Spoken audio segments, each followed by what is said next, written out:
All right. Hi, everyone. Sorry about that delay. Long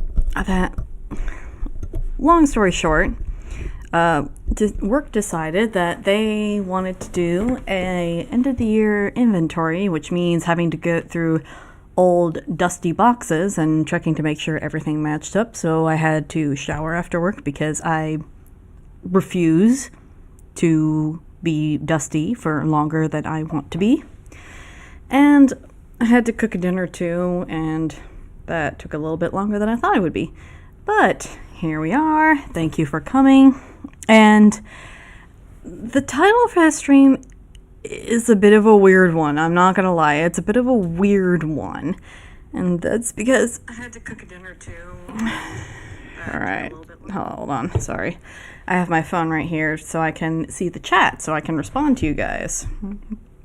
So today, it is a bit of a weird one because it's a big concept that I have been wanting to talk about for a very long time. And yes, Eric July is going to come up at the very, very end. Also, look at this. It's so cute. Look at this. Two companies coming together like that. This is so cute. It's so nice. I like that. I need to order something from Iconic Comics so I can get this little postcard. But, alright. So the title of this stream is, if you don't like it, find something else. And there is a reason why the title is there. Medium. There we go. Alright, so this first article that I am going to bring up, I saw it. Where the hell is it? Sorry. My lists. Where is it? Ah, there we are. My reading lists. I saw this article. And if you've been paying attention on my channel, you know I have been reading A Christmas Carol on my slow down Sundays. And I saw this and I thought, what? Just what? Why are we talking about Scrooge being gay? This is a Medium article by Tom Barrett, and please do not send any hate towards this guy. I don't mean this to be hateful. It's just, what? All right, so let's get down. I am going to get to some of the more egregious parts of this article. I'm not going to read the whole thing, but you can find it easily. So his whole thesis is that Scrooge from A Christmas Carol, the original Christmas Carol, is gay. And when he first proposed that, I'm like, what the hell are you talking about? I mean, I have seen A Christmas Carol several times in my life. I have read the book a couple times in my life. And I have zero idea where this man is coming from when he's proposing that A Christmas Carol it's a queer book, or it's a queer story. All right, let's get to his evidence. Okay. There is, within this novella, a great deal of evidence that warrants a queer reading of Scrooge, starting with his relationship with the deceased Jacob Marley. All right, in page 26, in life, I was your partner. Okay. What Marley meant by that statement was, in life, I was your business partner. Because Scrooge and Marley had a business together. They worked together. They were partners in a business. Okay, I understand nowadays partners is kind of like code for, oh yeah, we're together. That wasn't the thing in Victorian era. That they didn't use partners in that sense. So yeah, when they say partners, they meant you worked together. They didn't mean you were involved together. If Dickens wanted to allude that Scrooge and Marley were a thing, he would have used the slang of his era in that time to say, hey, these two were gay for each other. In fact, for research, okay. How did the Victorians describe a same-sex relationship? Because Victorians had some weird-ass ways of saying, gay. All right.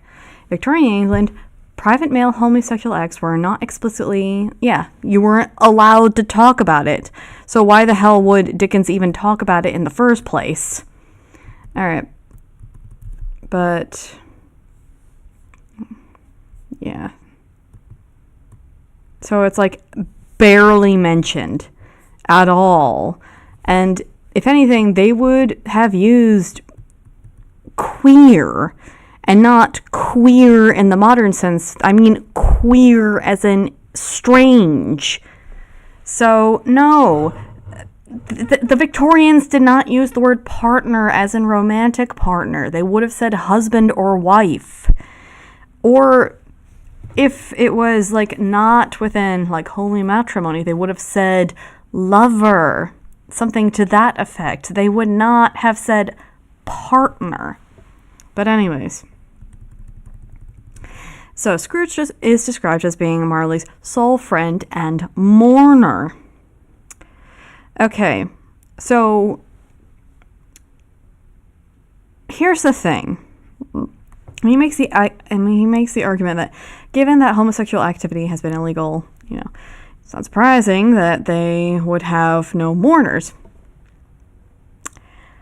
If Marley was out of being a gay man, he would have been imprisoned.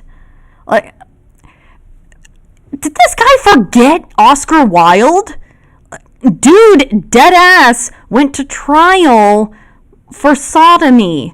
No, homosexuality was not okay in the Victorian era. If it were out that Marley was gay, he would have been imprisoned or beaten to death in an alleyway.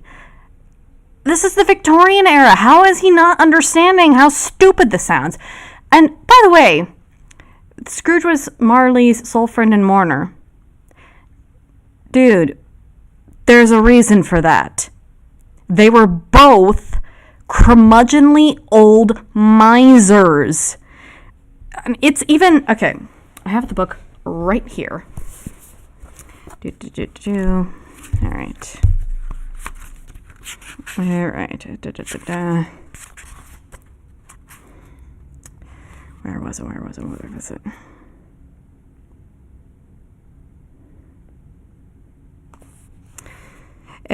Give me a second. It takes me a little bit.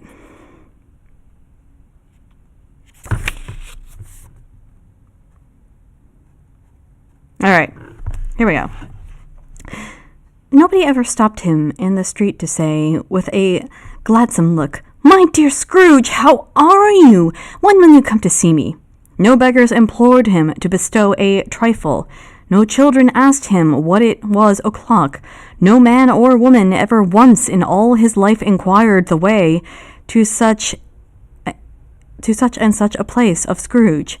Even the blindsman dog appeared to know him, and when they saw him come on, would tug their owners into doorways and up courts, and would wag their tails as though to say, "No eye at all is better than an evil eye, dark master." Scrooge and Marley were disliked because they were known for being assholes. They were assholes. That's why nobody liked them. That's why Scrooge was the only person who was there at Marley's funeral. He went out of obligation because Marley was his business partner, and it would have looked fucking weird if he didn't attend the funeral. And again, Victorian era we're talking about. Victorian era. If it were out that Marley was gay, and it were sort of implied that Scrooge was gay, he would not have had a relationship with his nephew. You and I both know damn well he would not have had a relationship with his nephew. His nephew would never have come to his practice to wish him a Merry Christmas. We all know that.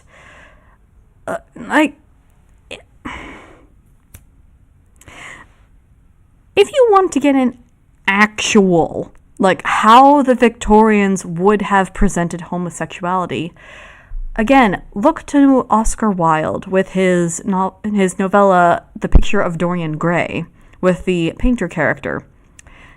He had to choose his words super carefully.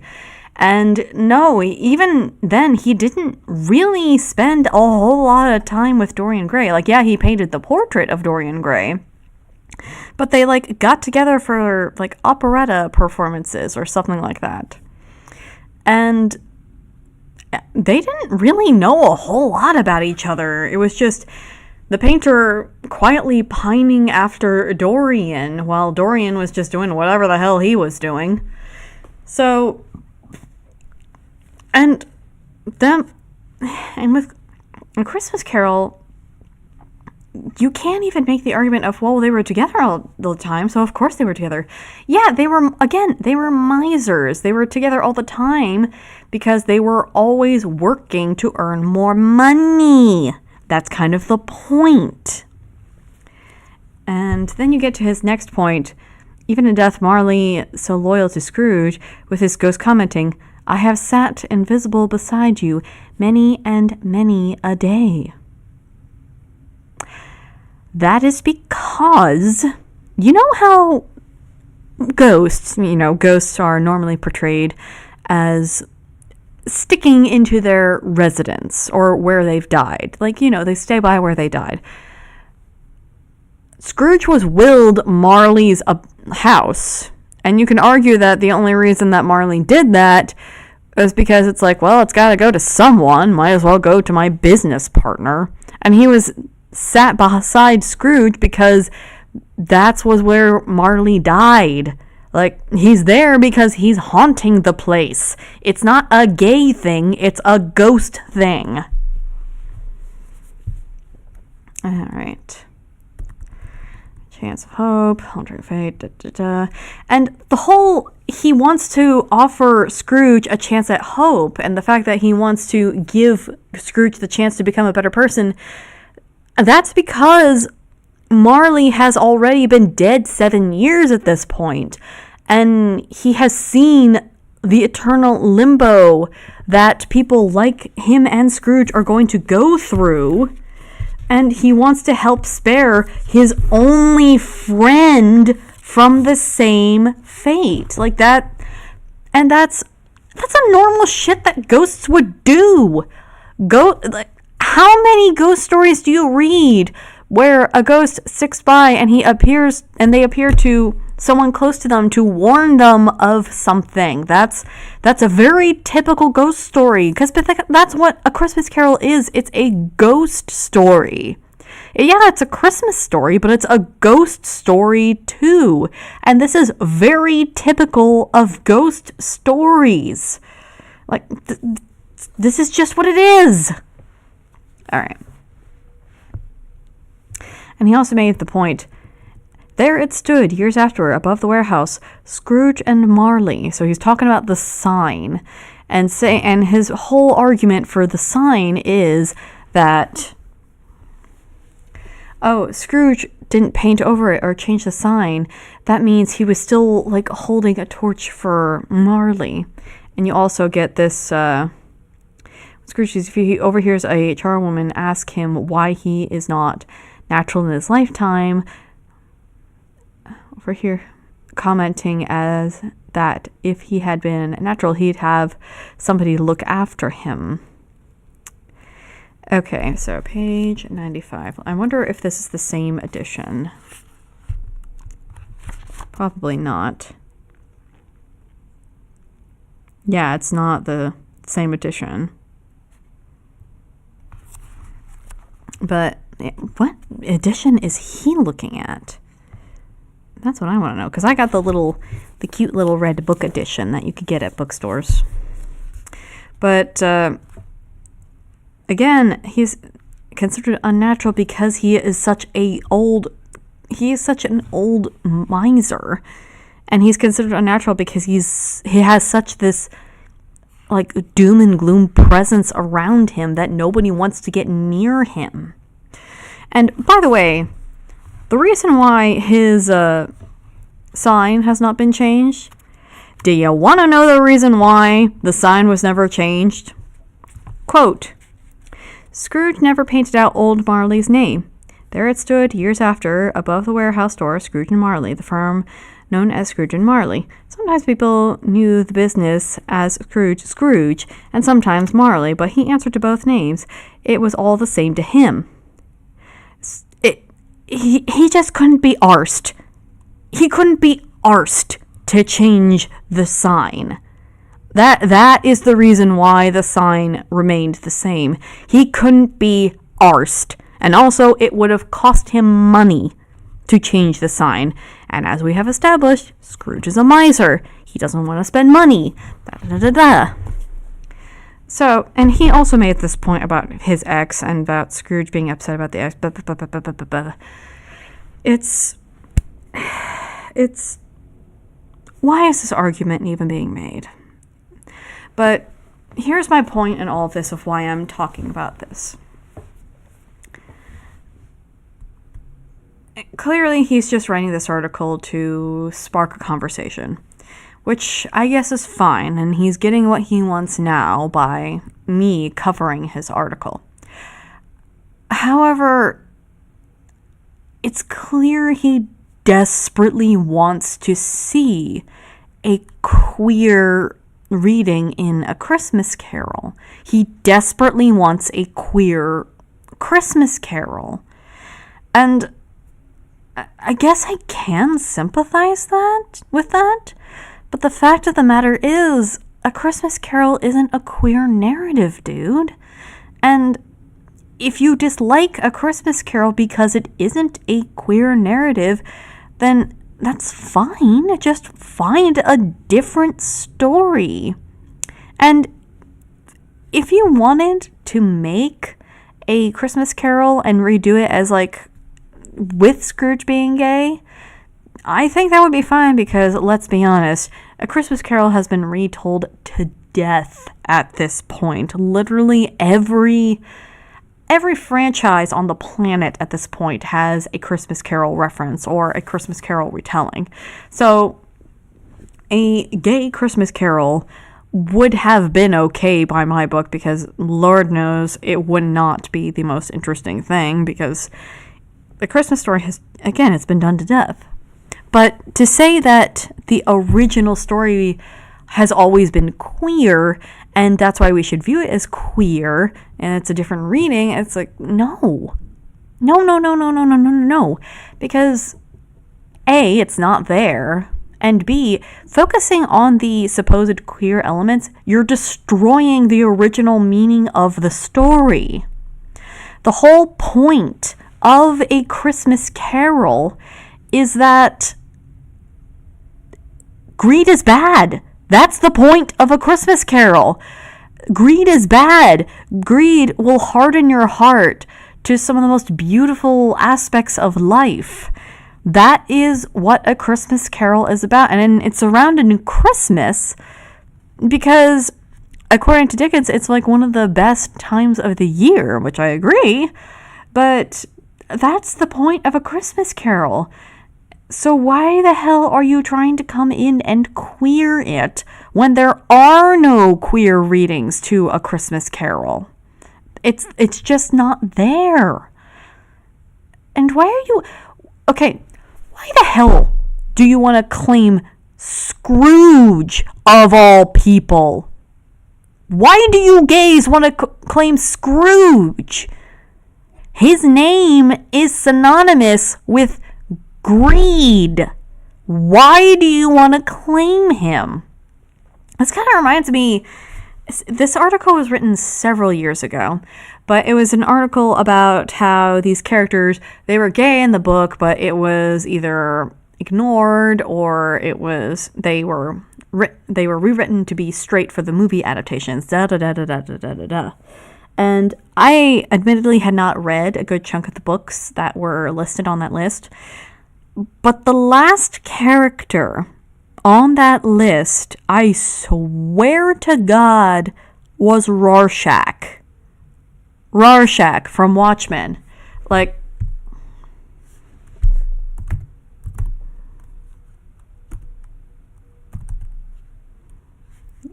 yeah. Sorry. Yeah, this guy, Rorschach, claiming he was gay. And you want to know the reason why that author thought he was gay? It's because he seemed to have a very particularly special relationship with Night Owl, and he seemed very grateful that Night Owl rescued him. Bitch, I read Watchmen. And I know Rorschach as a character.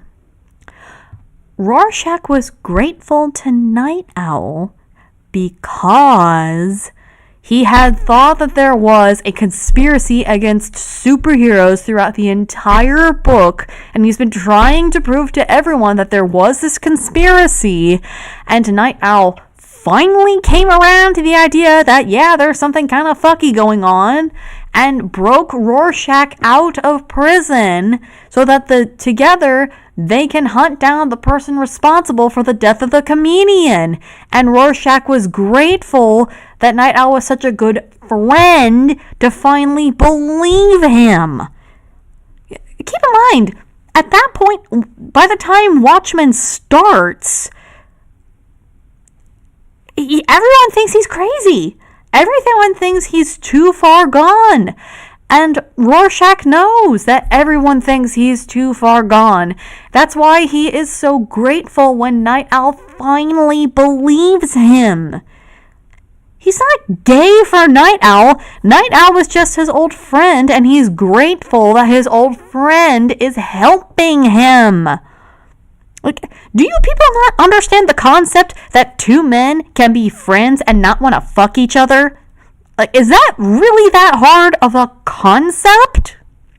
And you might be thinking to yourselves, well, these people, they're just seeking out who they think are queer characters or gay characters. They are starving for gay stories. And on a certain level, I can sympathize with that. But my argument then is, if you are that desperate for gay stories and you are that desperate to uplift queer storylines, why the fuck aren't you going out and finding those stories that are actually gay/queer? Why aren't you hunting down these actual queer stories? Like we mentioned Oscar Wilde before. Oscar Wilde was a bisexual man. You can argue that he was actually more gay because he only married his wife to cover up the fact that he was gay, which again destroys the idea that Scrooge and Marley were a known couple because no one in that era would be open about it. But like a picture of the picture of Dorian Gray, you can argue that was did have some homosexual elements to it, especially with that painter. Or The Well of Loneliness. Yeah, I know it had been destroyed, but that was like a narrative by a lesbian who was talking about how there were World War II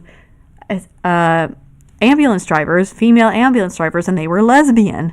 And that book got destroyed for being obscene. So it's like the gay literature did exist. So find the gay literature, do your research and due diligence, and uplift those stories, and stop trying to come in and queer other stories that are not gay. Like, Scrooge and Rorschach are not gay. Get over it. And, by the way, I know a lot of you progs are xenophobic and you just hate the fuck that Western media is not as gay as you want it to be. But speaking as a weeb, there is a subsection of queer media. It's freaking yaoi. Like, yeah, yaoi, yuri. There are like manga out there all about gay romance. You don't have to search hard for it. Oh, hey, Mike. Sorry. I don't think him having sex with him. Exactly. Yeah. That was the first thing I thought when I saw that article was, wait, Rorschach has a sexuality? Like, Rorschach to me has always been asexual. If anything, you can argue he's justice sexual because he has the biggest boner for justice. But, and also, you're kind of destroying the point of Rorschach's character. Because the whole point of his character was he was so mentally destroyed that he couldn't form normal relationships and he couldn't have a normal life. That was the tragedy of Rorschach. So trying to explore the queer elements of Rorschach, you are destroying his story a little bit. All right, but anyway, we're not just picking on the gay community right now. No. I'm picking on everyone this stream. All right, so you've probably heard of this by now if you're on Twitter. All right.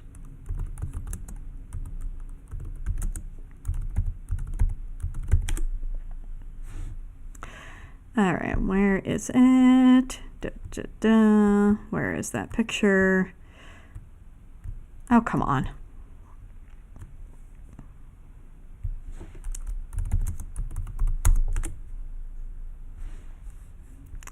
It's become infamous now because it's just been around for a while. So this anime called Dan Dan, and this one artist, where is it?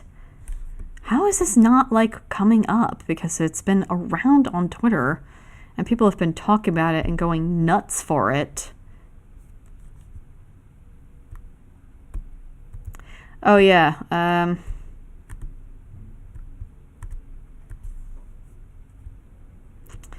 we'll just click onto this real quick. All right. Y'all look at the thumbnail. Y'all see the title, man. We need to see what's going on in this world, social media world, this anime world. All right. Sorry to this reactor, but this is the art in question, and it's the two characters from Dan to Dan. They are Japanese high school students. Okay, they are Japanese, so they are Asian, and this artist has decided to redraw the characters with both the girl being a little tanner and the boy being black. Now, many others have said this, and I'm going to say this as well. It's fan art, whatever. It's not going to change the story at all. It's not going to change the original work at all. However, this has gotten such a kerfuffle because the Japanese finally are speaking up and saying, what the hell? Why do you keep race swapping our characters? And why are you...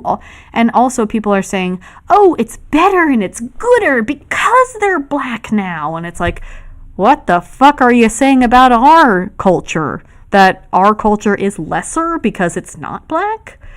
But... And again, it's fan art. Do whatever you want. But... You're acting like, oh, we just gotta race swap it because there aren't enough black characters, or we need more black media. And it's like, are you serious? Are you serious? Have you heard of a little show called The Boondocks? And there's also Black Dynamite, which you can argue is way over the top, but there's plenty of black media that you can be fans of, and you can draw fan art of. So why do you have to change the races of other media to be black for you to enjoy it? I mean, that did not stop like the last 30 years of Dragon Ball Z fans from enjoying Dragon Ball Z. So why do you have to change the art to make it to something that you can personally enjoy? There are a lot of media that I enjoy where the characters don't look like me at all. Like you could probably tell just by listening to me that I am a woman, and most of the media I like star male characters. So obviously they don't look like me at all, and I'm fine with that. Or with anime, a good chunk of anime, the vast majority of anime, it stars Asians, it stars the Japanese. So, and yeah, I do not look at all like a Japanese woman. I don't look Latina, I don't look black, but I can still appreciate and enjoy entertainment that was made by people of different cultures, like Isom from the Ripperverse. I enjoy that story, and I don't look like Isom at all. he is a big, muscular black guy, and I am a chubby, noodle-armed white girl. So yeah, I don't look like him at all, but I can still enjoy the comic. And it's just, why do you feel like this art form needs to be changed in order for you to like be more connected to it or to enjoy it more? Because if anything, to me, the fact that you need to change a media for you to enjoy it means you don't enjoy the media, or you don't enjoy it as much as other people do, which is fine, by the way. You don't have to enjoy everything that comes out. You don't have to like Dan to Dan. You don't have to like A Christmas Carol. You don't have to like Watchmen. You don't have to like a lot of stuff. And it's okay if you don't like all this stuff.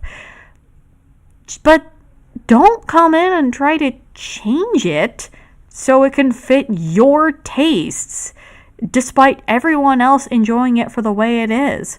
And by the way, I do not think that the artist for this artwork deserves all the hate they're getting. I think that, and Clownfish TV has said this too, and I 100% agree with, I think that they were just at the wrong place at the wrong time. And they have come at a time when many people have like bitched and moaned whenever a fan art was made of like a black character and somebody draws them like either slightly lighter because of like the lighting of the scene, or they do like a self-portrait. I remember this a couple of years ago where this one artist, she was a white woman and she drew herself with a tan, and people threw the absolute shit fit over that. But for some reason, it's okay when you darken up lighter skinned characters. And it's just the double standard and the hypocrisy where you can race swap one way, but you can't race swap the other way. And it has gotten under a lot of people's skin. And I understand why that is. And I don't think this artist deserves the hate because they just happened to be at the wrong place at the wrong place at the wrong time. I'm just saying that if you need to change a story to make it to something you like, you didn't actually like that story. I'm sorry, but you didn't. I love, like, Vampire Hunter T Bloodlust. I love that movie. And I wouldn't change a single thing about it. There are a few things where it's like, why the hell is this happening? Or why the hell was this scene cut short? But I don't want to really change it at all. Because I like it the way it is. And that brings me handedly to the next point I had. Again, this is all very... It all seems very random, but it's going to come together, I swear, right after I light this incense. Come on, catch on fire. There we go. There we go.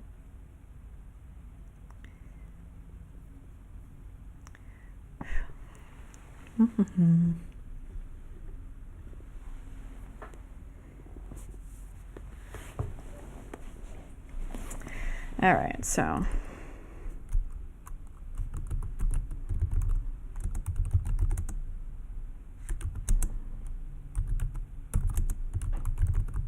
all right, you've seen this debate before.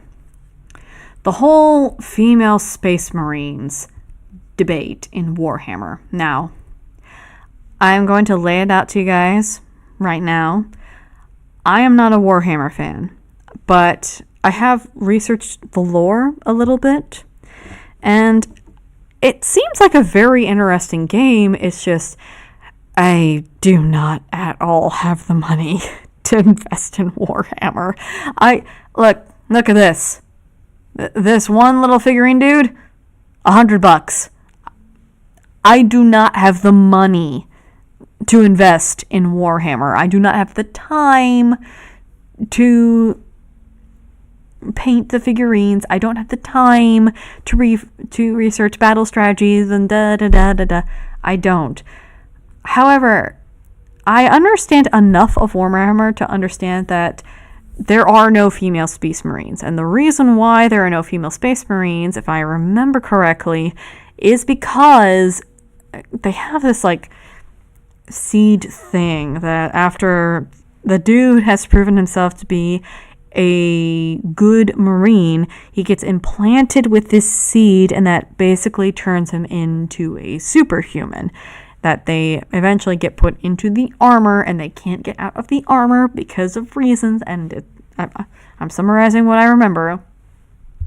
But the reason why it's only men is because when it was attempted to put the seed into women, it did not work out. So there are no female Space Marines. And I think the real life answer of why there are no female Space Marines is because the company tried years ago to do female Space Marines, but they just weren't selling, so they stopped doing it. And it's like, okay. But they do have things like the Battle Sisters yeah.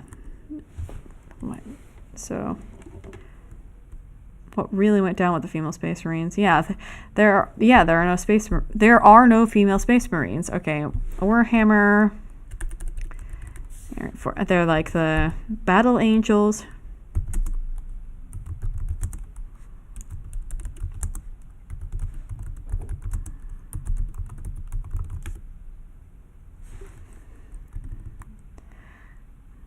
Yeah, so there are playable female characters in Warhammer. I knew that. Like, there was the Space Marines, there's the Slaanesh, if faction. Yeah. So, yeah, there are females characters you can play in Warhammer, and some of them are even beloved among the fans. They're just not Space Marines. But for some reason, there is this push to have female Space Marines, even though it goes against the lore. And when I first heard about this debate, my initial thought was, why? Why? And not just like why as in why are you doing this, but why as in why are you people fixating on Warhammer not being inclusive enough? Why do you people want more? Why? And especially, it's also like mostly female players or like women who are complaining about this. But it's like, why do you want to conquer Warhammer of all things? Like, don't get me wrong, Warhammer does have a decent following, and it is popular in its own right within the nerd spheres. I get that. And I get why women would want to try it out, because it's the cool hip thing. But if you honest to God believe that the most offensive thing about Warhammer is that there are no female Space Marines, oh honey, you have picked the wrong fandom to come into if that is your major complaint. Because the thing about Warhammer is it is super dark. It is very dark. And there are like much edgier things going on. I remember from my research there was this one story where I forget the exact details, but this planet was being set to be destroyed for whatever reason, and there was this commotion going on down on the planet, and the Space Marines being like, "Hey, what the heck is going on down there? Are they killing each other?" And the answer was, no, they're killing themselves because they know what's coming for them. Like, Warhammer is dark. Warhammer is a very grim, dark series. It's not happy. It's not comfy. It's not something where you feel good afterwards. It is a very dark series. And I hate to get stereotypical here, but most women don't really like grim, dark stuff like this. And the women who do like grim, dark stuff like this, they like Warhammer the way it is. They're not the ones demanding for female Space Marines. It's like, why do you even want this property? Why do you even want to colonize this property in the first place? Because it's not for you, and it's fine if it's not for you. There are a lot of things that are not for me. Like, okay. Let's bring up one of my articles. Well, I guess I am trying to self-promote.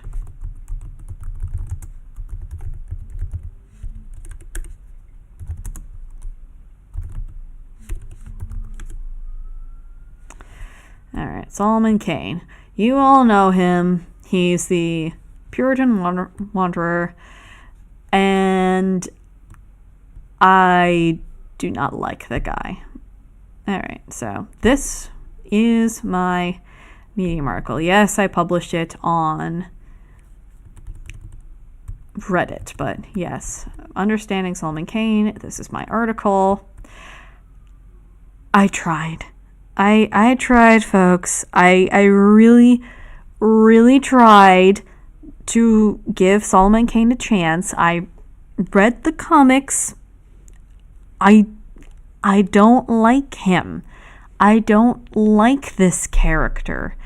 I don't like his comics. He comes across as an asshole to me. I'm sorry.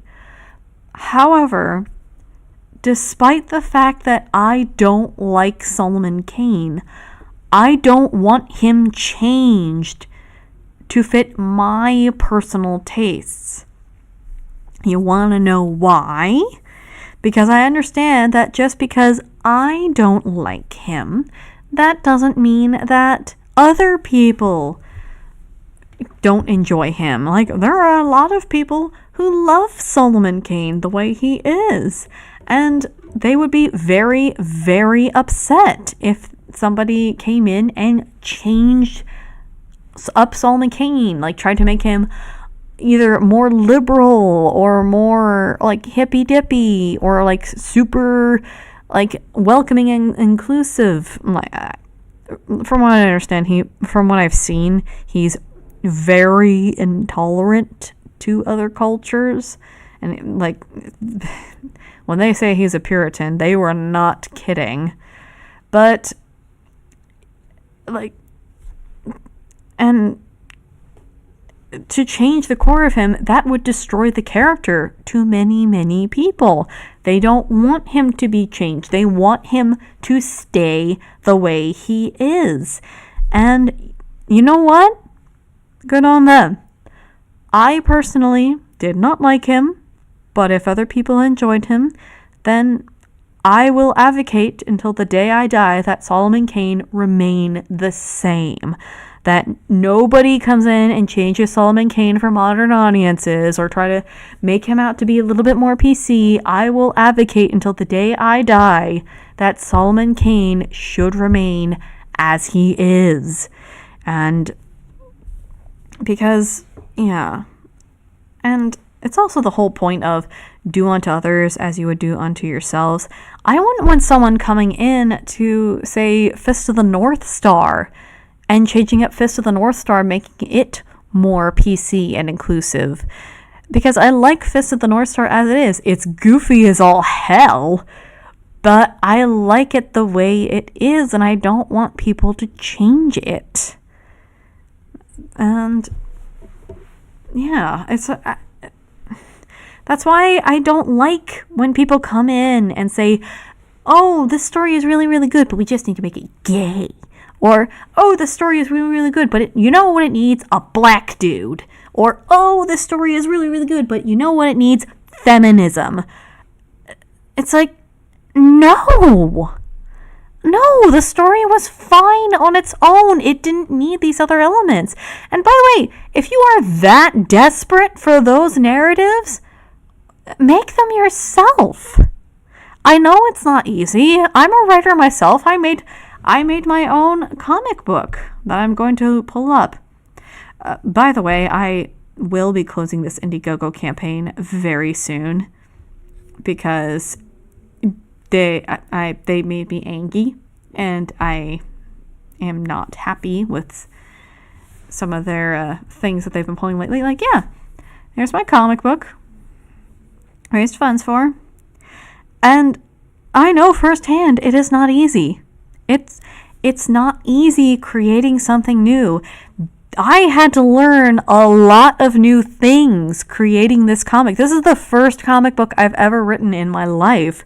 And it was a massive learning experience, both in writing and communicating with my artist. It is difficult, and I'm not going to knock anybody for finding it hard creating new things. However, if you desperately want those things to be, you have to put in the effort to create them in the first place. And that's why I was bringing up Eric July earlier, because he recently put out a tweet that doers will always get criticism, but they are the ones who are doing the thing. And you can criticize them all you want, but they are doing the thing. And it's like, it's easy to criticize someone when you're not doing a thing, and it takes much more effort to actually create the thing you want in the first place. Like, Next Evolution, my comic book, this is probably the biggest investment I've done so far in a creative project. And the reason why I went through those hoops, the reason why I am sacrificing for it, the reason I'm spending so much time on it is because I want to tell this story. I want this comic to be. I want people to read this story. And I'm willing to put in the effort to bring my comic book into being. And it's not like a lot of stories. It is its own thing. And I'm not going to lie, I would be a little upset if someone came by and said, hey, your story's perfect, but you just got to include this message, or you got to include this type of character. And it's like, I made this story exactly the way I wanted it to be. If you want a different story, either tell it yourself or find something else that hits that spot better. Because I like this story. I love this story. And I want it to be. And I would say that to anybody. Like, if you have a story that you are burning to tell it. Take the time to craft it.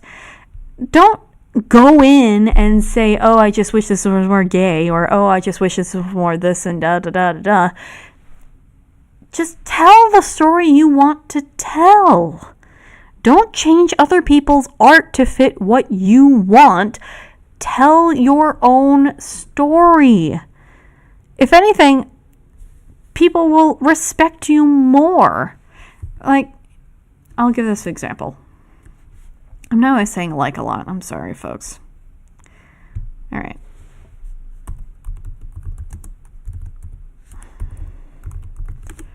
All right. Steven Universe. It is a contentious show. And there are people who love it. There are people who don't like it. But I do respect Steven Universe for the same reason I respect Robert E. Howard for making Solomon Kane or anything like that. Because Rebecca Sugar, she made her own show. She wasn't gayifying a new show, like an existing show. She wasn't trying to change an existing show to fit her personal taste. No, she made her own show. She put through all of the hard work to come up with the character designs, to come up with the script, to get the money, to fund the animation in the first place. She went through all the effort to make her own show. And say what you will about it, there are a lot of problems with Steven Universe. I've only seen like a handful of episodes, and I personally found it okay, though I can definitely see why people wouldn't like it. But at the end of the day, she made her own dang show. She didn't bitch and moan that a current property wasn't to her standard or to her taste. No, she got out there and busted her ass to make her own show. And she is also very entitled to find other things that she likes. Like a couple of references that she likes to make is Revolutionary Girl Utena.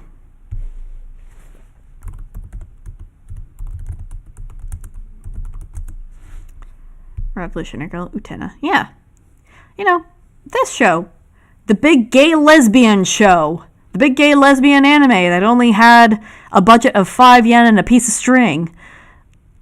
Like, it is its own thing, but Rebecca Sugar makes several nods to Revolutionary Girl Utena, and because she loves it, and she found a series that hit the spot for her.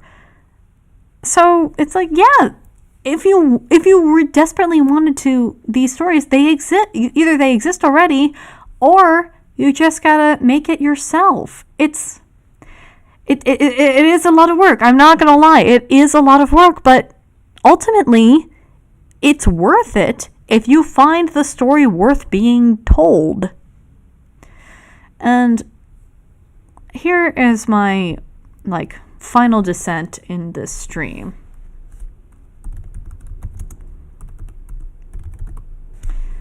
All right.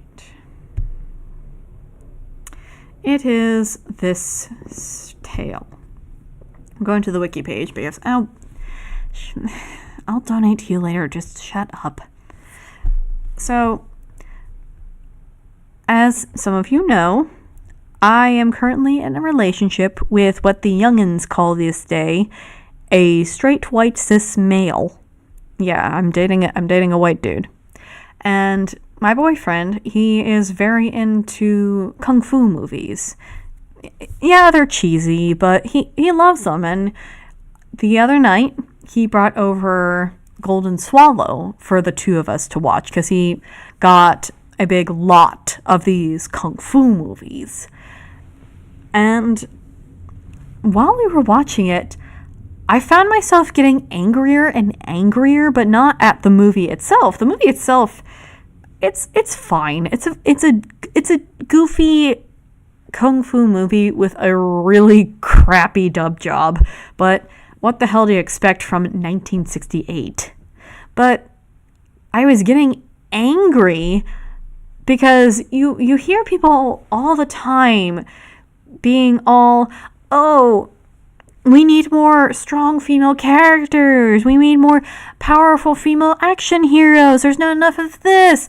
Why aren't there more action movies about like Asian leads?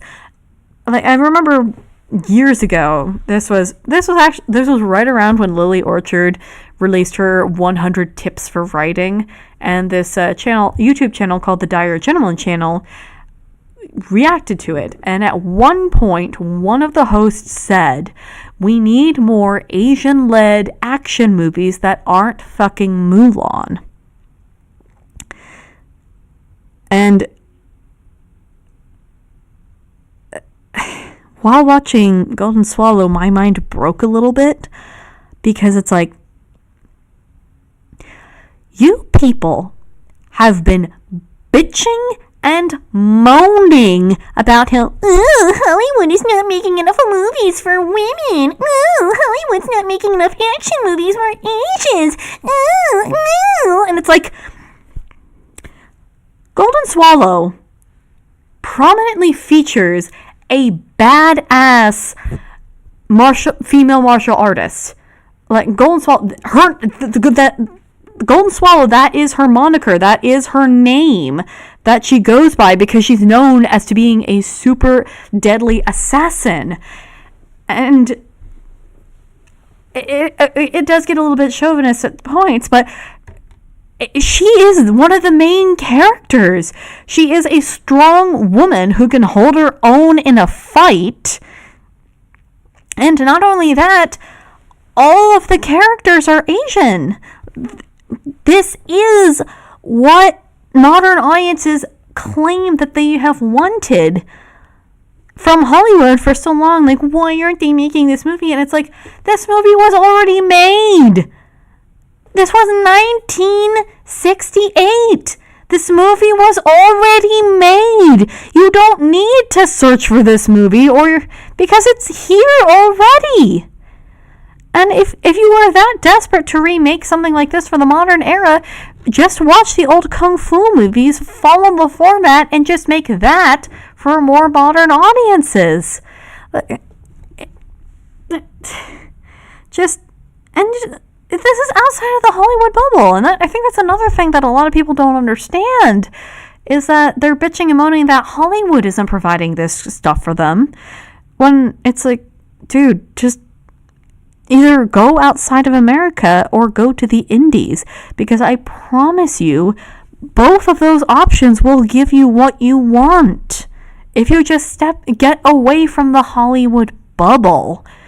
Because the thing that I never understood why Eric July and the Rippaverse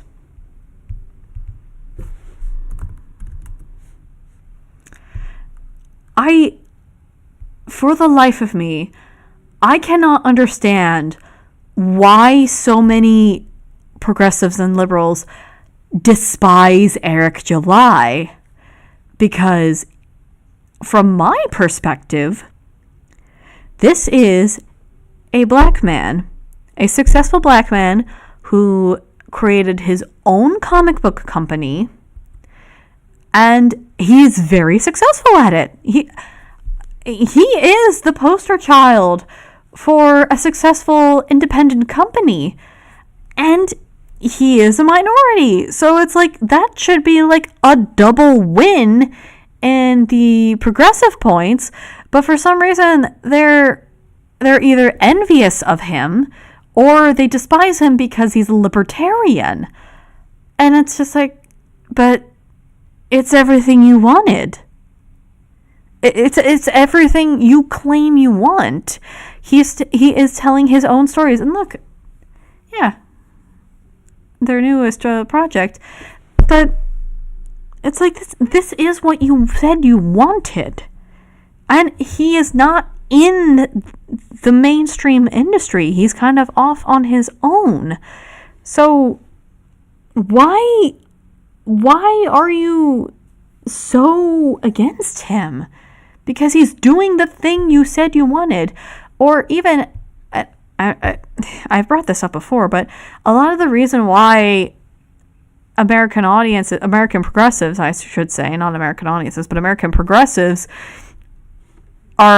they don't include anime or Asian kung fu movies when they're like, oh, there's not enough of this. It's kind of their own xenophobia because it is so different. And yeah, kung fu movies do have a different formula to them. That's not a bad thing, but they are very, very different. But it's like, it's what you said you wanted. It's what you said you wanted, but you refuse to look at it because it's not coming from the mainstream. It's not coming from Hollywood. And you can't even have the argument that, oh, it was the 60s. They weren't bringing these movies over. We didn't know that these movies existed. Bitch, these kung fu movies have been playing in cheap theaters for decades. Why do you think so many poor communities are obsessed with kung fu? And I'm not saying that as a euphemism. I mean all types of poor communities. Why do you think so many poor communities are obsessed with kung fu? It's because these kung fu movies have been playing in cheap theaters for decades. So they have already been exposed to this. So you can't even make the accessibility argument here. That's why I said earlier that this was a big rambling stream, or it's not going to make a hell of a lot of sense at first, but this is my main point. If you do not like a thing, if you do not like a movie, you do not like a book, you do not like whatever, fine. You are entitled to not like a thing. You don't have to like all of the things. Even if it's a popular thing, you don't have to like it. I never got into Sex and the City. I tried for a long time to really like Pretty Little Liars, and I did enjoy it up until a certain point, and then I stopped enjoying it, even when it was still running on its popularity train. But it's like, you're entitled to not like a thing. However, you are not entitled to change a work to fit your taste. You're entitled not to like it, but you're not entitled to change a work to fit your taste. Just find something else to like, or make your own thing. Like there are indie publishers now. You could just go to them, say, hey, I got my thing. Can you print it for me? And they'll be like, sure, here's the amount you gotta pay and we will print it for you. And then you can make your own thing. You don't have to change an existing property to fit your taste. You can either just make your own thing or find something else. It is not that hard. The world is your oyster when it comes to consuming and creating. Like, for fuck's sake. I have been holding this rant in for a long, long time. And it just boggles my mind how so many people are just so immature, where they feel entitled to change or fix art to their preferred tastes. Well, we got another hour. Let me take a sip of beer, and we're going to, how about we watch a video from a certain someone who's gotten a little bit of flack within the last week for making a video criticizing One Piece. A certain someone named Jello Apocalypse. Now,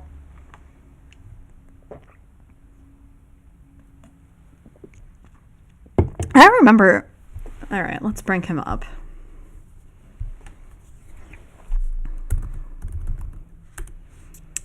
Now, I remember this guy from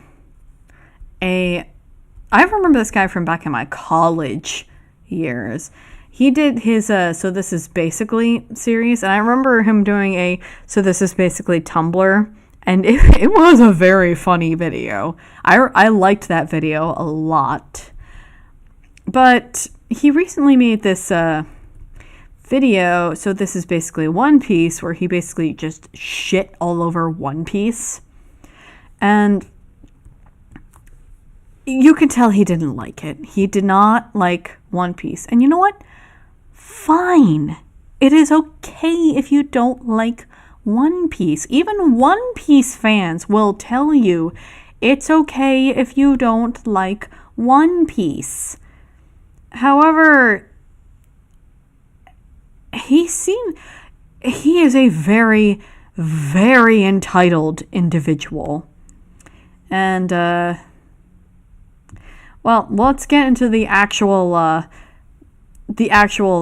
thing outside of the One Piece drama that really got him famous. Or infamous, I should say. So, we're going to watch this video by Art Handle. And he did a very good job at explaining the whole drama. But basically, months ago, Jello Apocalypse got caught trying to fix an anime called Lovely Complex. And the thing is, he was working with a localizer. He wasn't even like officially hired. But you know what? I've talked enough.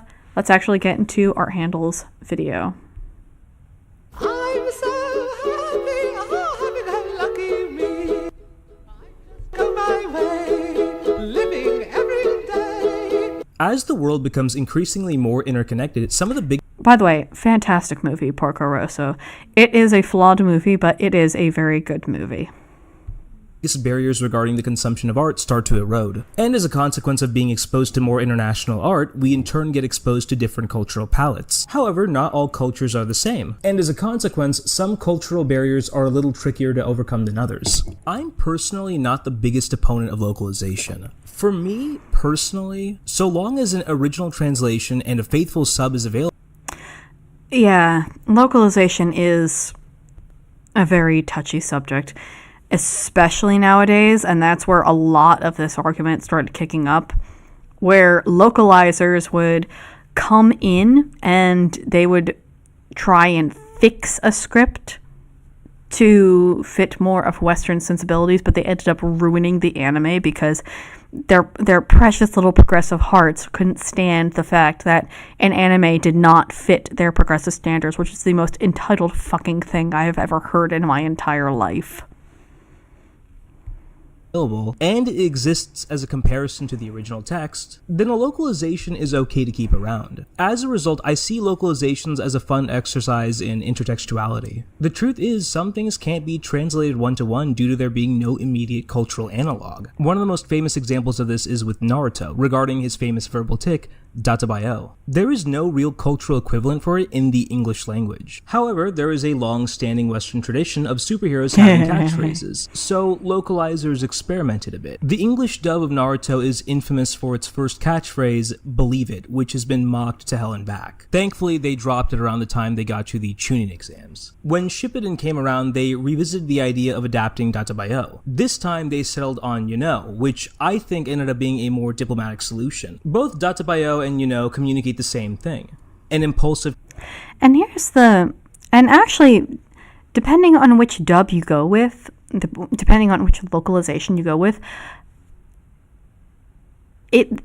localized anime dubs can be like the perfect example of making a tweak or a change to a certain art form that doesn't completely destroy the art form, and B, can be either considered fine or even just as beloved to the audience.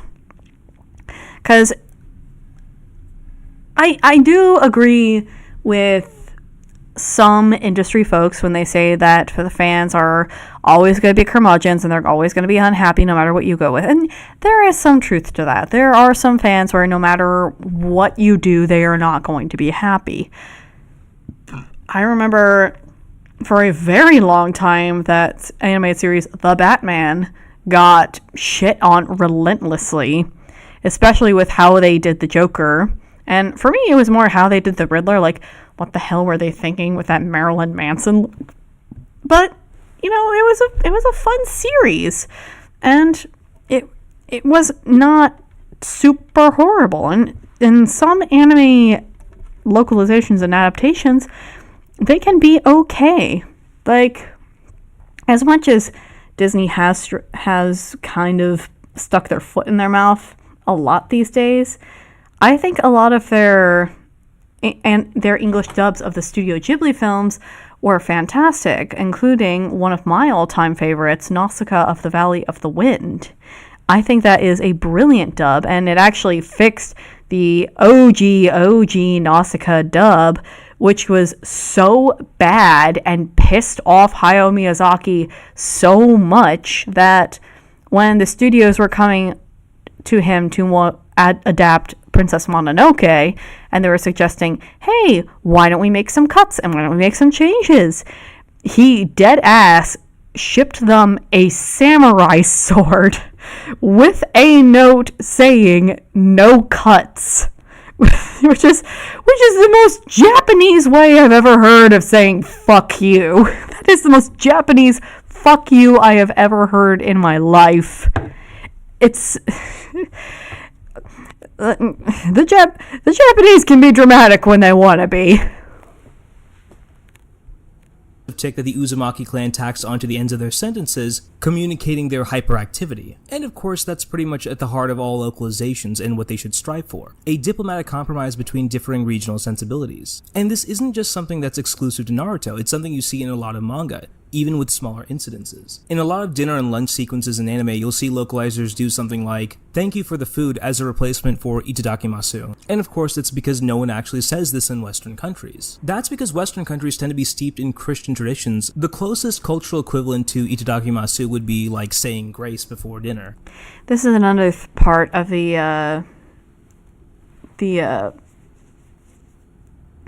why am I blanking?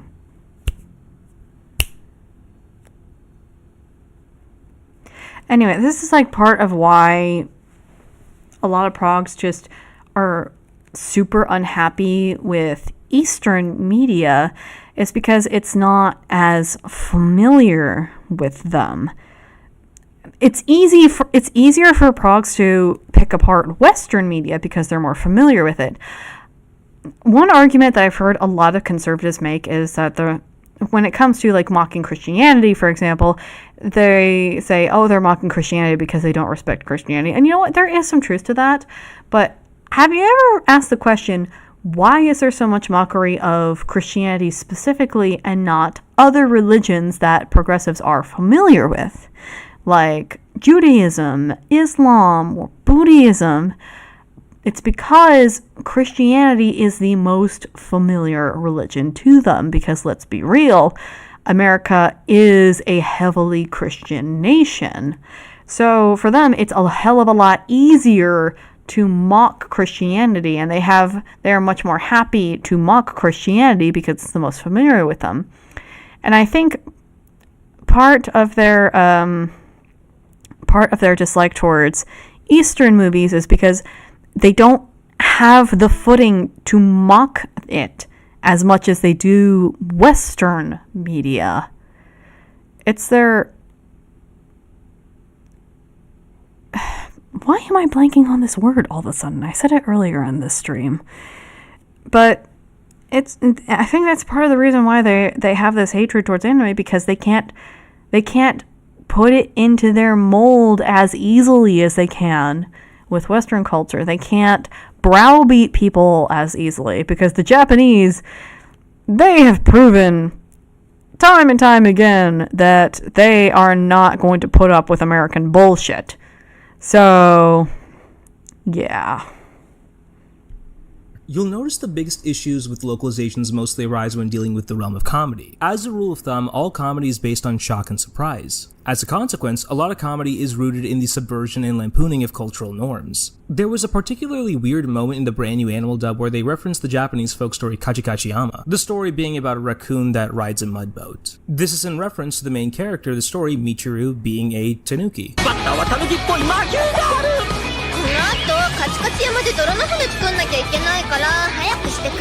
However, when they adapted the story to English, This is their chance for a comeback!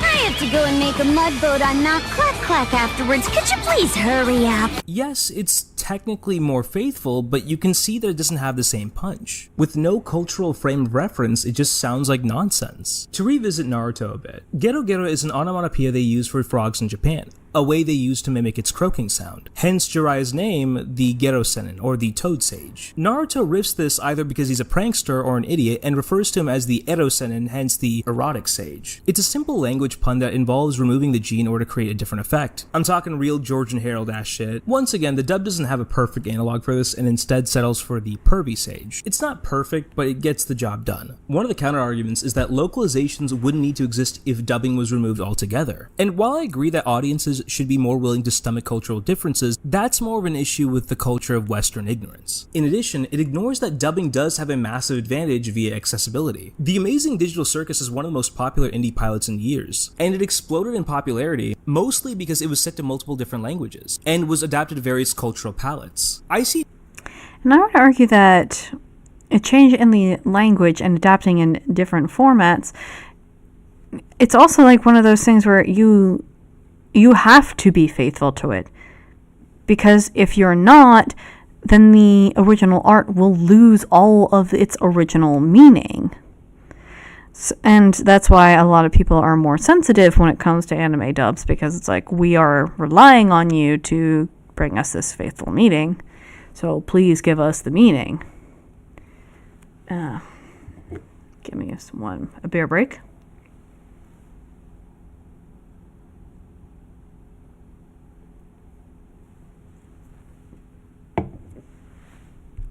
Dubs not as a replacement, but a form of cultural exchange. I think that the change needs to be more on a fundamental cultural level. People shouldn't react to things they see as strange with disdain, rather see it as an invitation to learn about a culture that they're engaging with.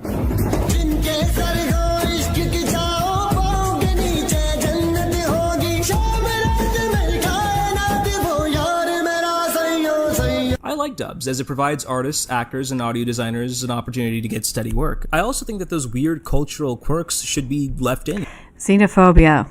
Oh my god, I am so stupid. Xenophobia, that is the word I have been searching for. When it comes to especially different cultures, a lot of progressives, you'll notice they are very xenophobic. It is weird how xenophobic they are. One example I'll give to you, and it's a very funny example. It is when it comes to Islam and Muslims. Now, progressives will jump to claim Muslims as their protective class and how they're the innocent little babies that they're going to take care of. However, they don't care to actually learn about the culture of Islam if you listen to them.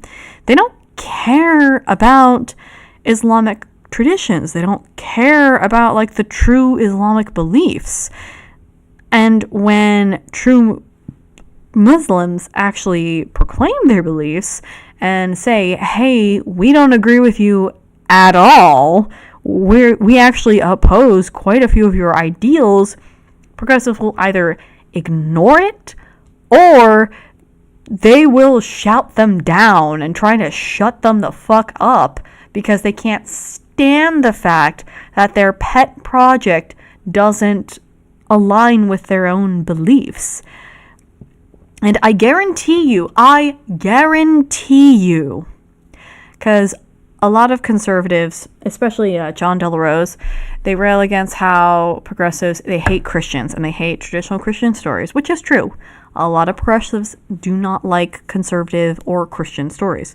But I guarantee you, if a devout Muslim were to make their own project with Muslim traditions and Muslim conservatisms, progressives would not be happy because they know Islam through the new Miss Marvel, Kamala Khan.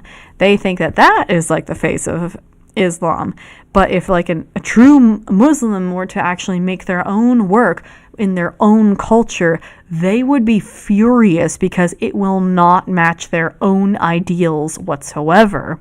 And look, say what you will about Islam, but that is textbook xenophobia, despising an outside culture, or even fearing and hating an outside culture. So, yeah. Intentionally. That awkward reference that you might not understand? Well, why not look into it? It might have an interesting story behind it. Localizing content to make things less awkward has a real consequence of limiting audiences' cultural palettes and encouraging laziness, as well as general ignorance. And of course, not all dubs are created equal. The Kaguya dub is one of my least favorites in years despite loving the cast. The last thing I want to hear in an anime based on Japanese high school culture is a fucking 8 Mile joke. Good localizations come from a place of... I have a confession to make, folks. I used to be part of the Hitalia fandom, and I remember when Funimation finally did the dubbing for Hitalia, and it was mostly okay, but there were some parts of it where it's like, what the hell were you thinking? And even times where I could see that they changed the dialogue for whatever reason, and it was really infuriating as a fan. Of respect and cultural synchrony. It's one of the reasons why the Panty and Stocking dub was fantastic. A show based on Western culture ends up being enhanced when the native culture gets their hands on it. However, localization isn't the main focus of today's topic, rather it's this clown. Jello Apocalypse, aka Pepper Spot Sunshine, aka Brendan Blabber. Not gonna do an introduction on the Scoofus since you probably came here from the trash fire that's happening on Twitter. The truth is, I've been wanting to make a video on Mr. Blabber for quite some time, and this recent drama has given me the motivation and excuse to do so. Honestly, this was 9 months ago, by the way. Came out, I wasn't shocked at all. Over the course of a decade, Brendan Blabber has displayed a repeated pattern of blatant disrespect towards other creatives and their endeavors. Like, I'm surprised that he did it, as I didn't think he would be stupid enough to do it, but I'm also not really shocked. Brendan Blabber's biggest claim to fame would have to be his most viral series, So This Is Basically. Initially, he started with websites like Tumblr and DeviantArt using saucy thumbnails, which is like, okay, game recognized game, Pepper Spot Sunshine. Eventually, he migrated to the realm of media criticism. The So This Is Basically series essentially amounts to quick, snarky synopses of the series that he's currently covering at the moment, where he smugly condescends towards the franchise he's currently talking about, and just throws the book at them, from cramming every single bad faith criticism and intentional misreadings of the text to make it look as bad as possible. Jill Apocalypse posits this series as a lighthearted ribbing, but in reality it's a bitter, vicious, parasocial mockery masquerading as a critique. It's effectively a vehicle he uses to export his terrible opinions on a franchise he hates, as well as obfuscating the truth, while simultaneously insisting objectivity. The JoJo one is pretty interesting to watch because it's very transparent how much anger he has towards Hirohiko Araki. Character has a special power called a stand. Stands allow for creative and unique encounters based off of fun facts that the author skimmed off of Snapplecat. Terrible villains like Dio, Dio again, Dio boyfriend, Dio babies, Dio but he's a dinosaur, United States president. JoJo characters dress on the cutting edge of fashion, which is to say the clothing has all been chopped up with a straight razor. Like this poor boy who is dressed as a cheese. But do not weep for Cheese Boy. They replace his clothes with kicking him out of the series. And if that's not enough to distract you from his stupid outfit, then maybe you'll enjoy the most well-loved and classic piss-drinking scene in all of anime. One particular This is exactly what I was talking about throughout this entire video and what I've been getting at. So, Jellopocalypse, he doesn't like JoJo's Bizarre Adventure, which is fine. I am trying to get into JoJo's myself, and it is a very wacky series. I tried starting with Phantom Blood, and oh my god, it's a slog. But it's like, you don't like JoJo's. Fine. Get over it. Find something else. It's like, what the hell? low blow he makes is towards Araki's fashion design, one of the aspects people love the most about the series. I find it especially funny since most of Epitaph Erasked's designs are essentially doing the same thing. Not to mention that Epitaph Erased is basically just a bad JoJo clone. Yeah, I don't know. I think he was just jealous, that's all. A recurring thing amongst online creators is that when they don't feel invited to a series, they won't. And I will say this, you know what? Props to Jello for making his own work. Props. You're still going to get criticism, and then I will admit I don't know if I'm ready for the criticism for Next Evolution, but here we go. Engage with in good faith. In Jello's Ace Attorney video, he mocks the game for being a slog and for the writing being sucky. But when you go watch their live stream of it, it's basically them refusing to pay attention to what the game is saying. Gamers keep saying that games should be treated as an art form, when they aren't willing to treat the medium with the dignity that it deserves. Personally, I'm of the humble opinion that anyone who skips cutscenes should be subjected to a Soviet-style unperson. One of the more particularly venomous So This Is Basically videos had to be the one on Adventure Time. It's filled to the brim with nitpicky bullshit. Follow their wacky adventures, filled with the kind of randomness you thought was funny back when you still used the XD emoticon. Featuring radical lingo, schmauzow, algebraic, slam a cow, that dude looks rough. Wow, that sounds really hip and not at all awkward and... Jello. It's a TV series for children. Adventure Time came out when I was in middle school / high school, and my two younger siblings, they are way younger. They are 17 and 18 now, so they are about 11 and 12 years younger than me. And you want to know who liked Schmauzow? My two little siblings. They loved Schmauzow. They loved What the Glob. They loved that kind of stuff. This show was made for kids. And yeah, they did have some adult elements, and I would argue that there were some elements in there where it's like, are we sure we want this to be in a kids show? But it's a kids show. Of course the humor is going to be a little more goofy and immature. It's a children's show. You don't have to watch it. Yeah, it was popular, but you don't have to watch it. You can turn on something else. Go watch The Sopranos or something. Or Golden Girls. I don't know. Whatever floats your boat. Stupid. Yeah, not gonna lie, as a kid I hated Adventure Time because of the dialogue too, and was super self-conscious about consuming stuff that had that poochy aura to it. But now, as an adult, I totally fuck with Holy Schmauzow and Oh My Glob. Part of the series' appeal is its kayfabe, its ability to suck you into its culture. Its language helps a lot with that. Hey there, network executive. You worried that sick lingo isn't enough to attract the kids and the stoners? Fret not, because Adventure Time's got you covered with gross-out humor, featuring plenty of farts and sometimes vomit, animated, on-screen, just visible coming out of a mouth vomit. Oh my god, a children's show having gross out humor. Someone stop the presses. When he's not Example of someone who absolutely would not enjoy Warhammer. This is what I mean. A lot of them will nitpick on shit like this, and it's like, you want to colonize Warhammer of all things? Why? Do you not know what the series is? not trying to make simple things seem more foolish than they actually are with his grating voice, he's just outright lying about the show. Watch as the show goes from a series of episodes with no conclusions to a series of character arcs with no conclusions. Not only that, but then he starts getting super disrespectful to the cast and crew. Rebecca Sugar tries her best to give the show any redeeming qualities.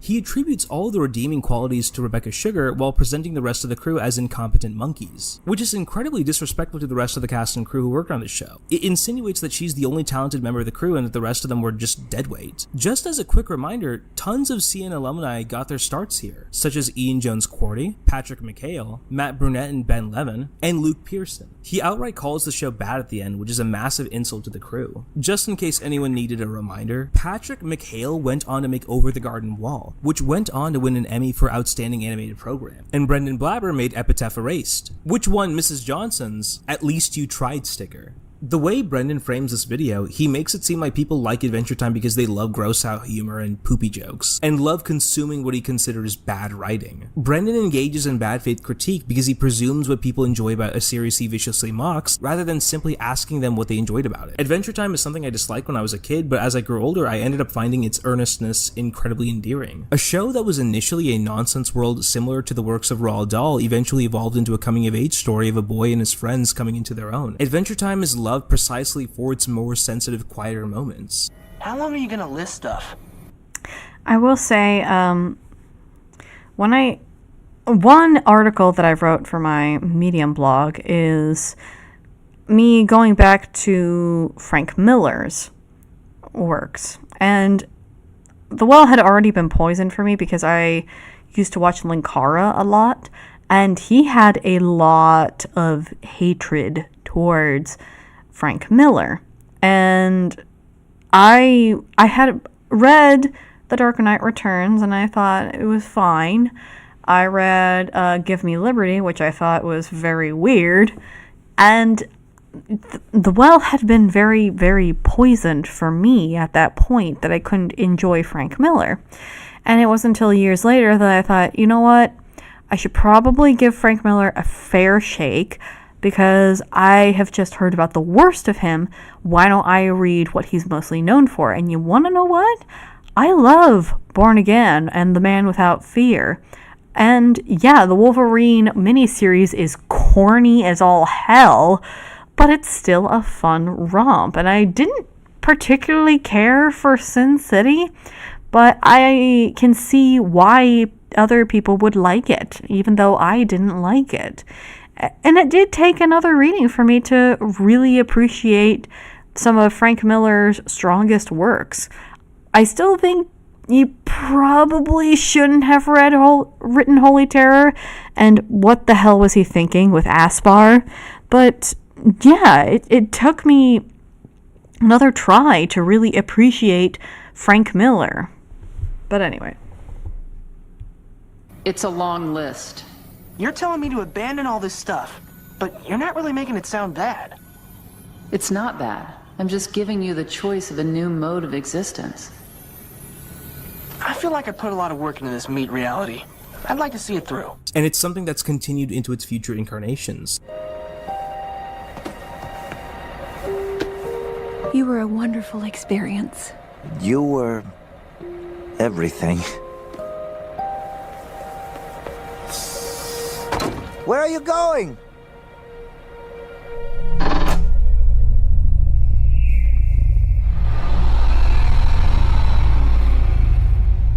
And And, you know, it didn't just stop with Adventure Time. It also continued to Gravity Falls as well. This video is attributed with hurting the perception of Mabel amongst series fans. And once again, he just randomly lies for like no reason at all. Marvel, as the writers, take the best character and gradually make her the worst character by having her learn no lessons for 40 episodes. Then watch as Marbles makes Dipstick give up everything so she can have summer free time and boys over and over again. And she's just totally selfish all the time. And they bring it up in universe and it just never gets resolved. Like, literally the devil calls her out on it. He goes on this like weird rant about how a young girl should be thinking logically at all times. I don't know if it's just like misogyny or something, but there's this weird standard that people hold.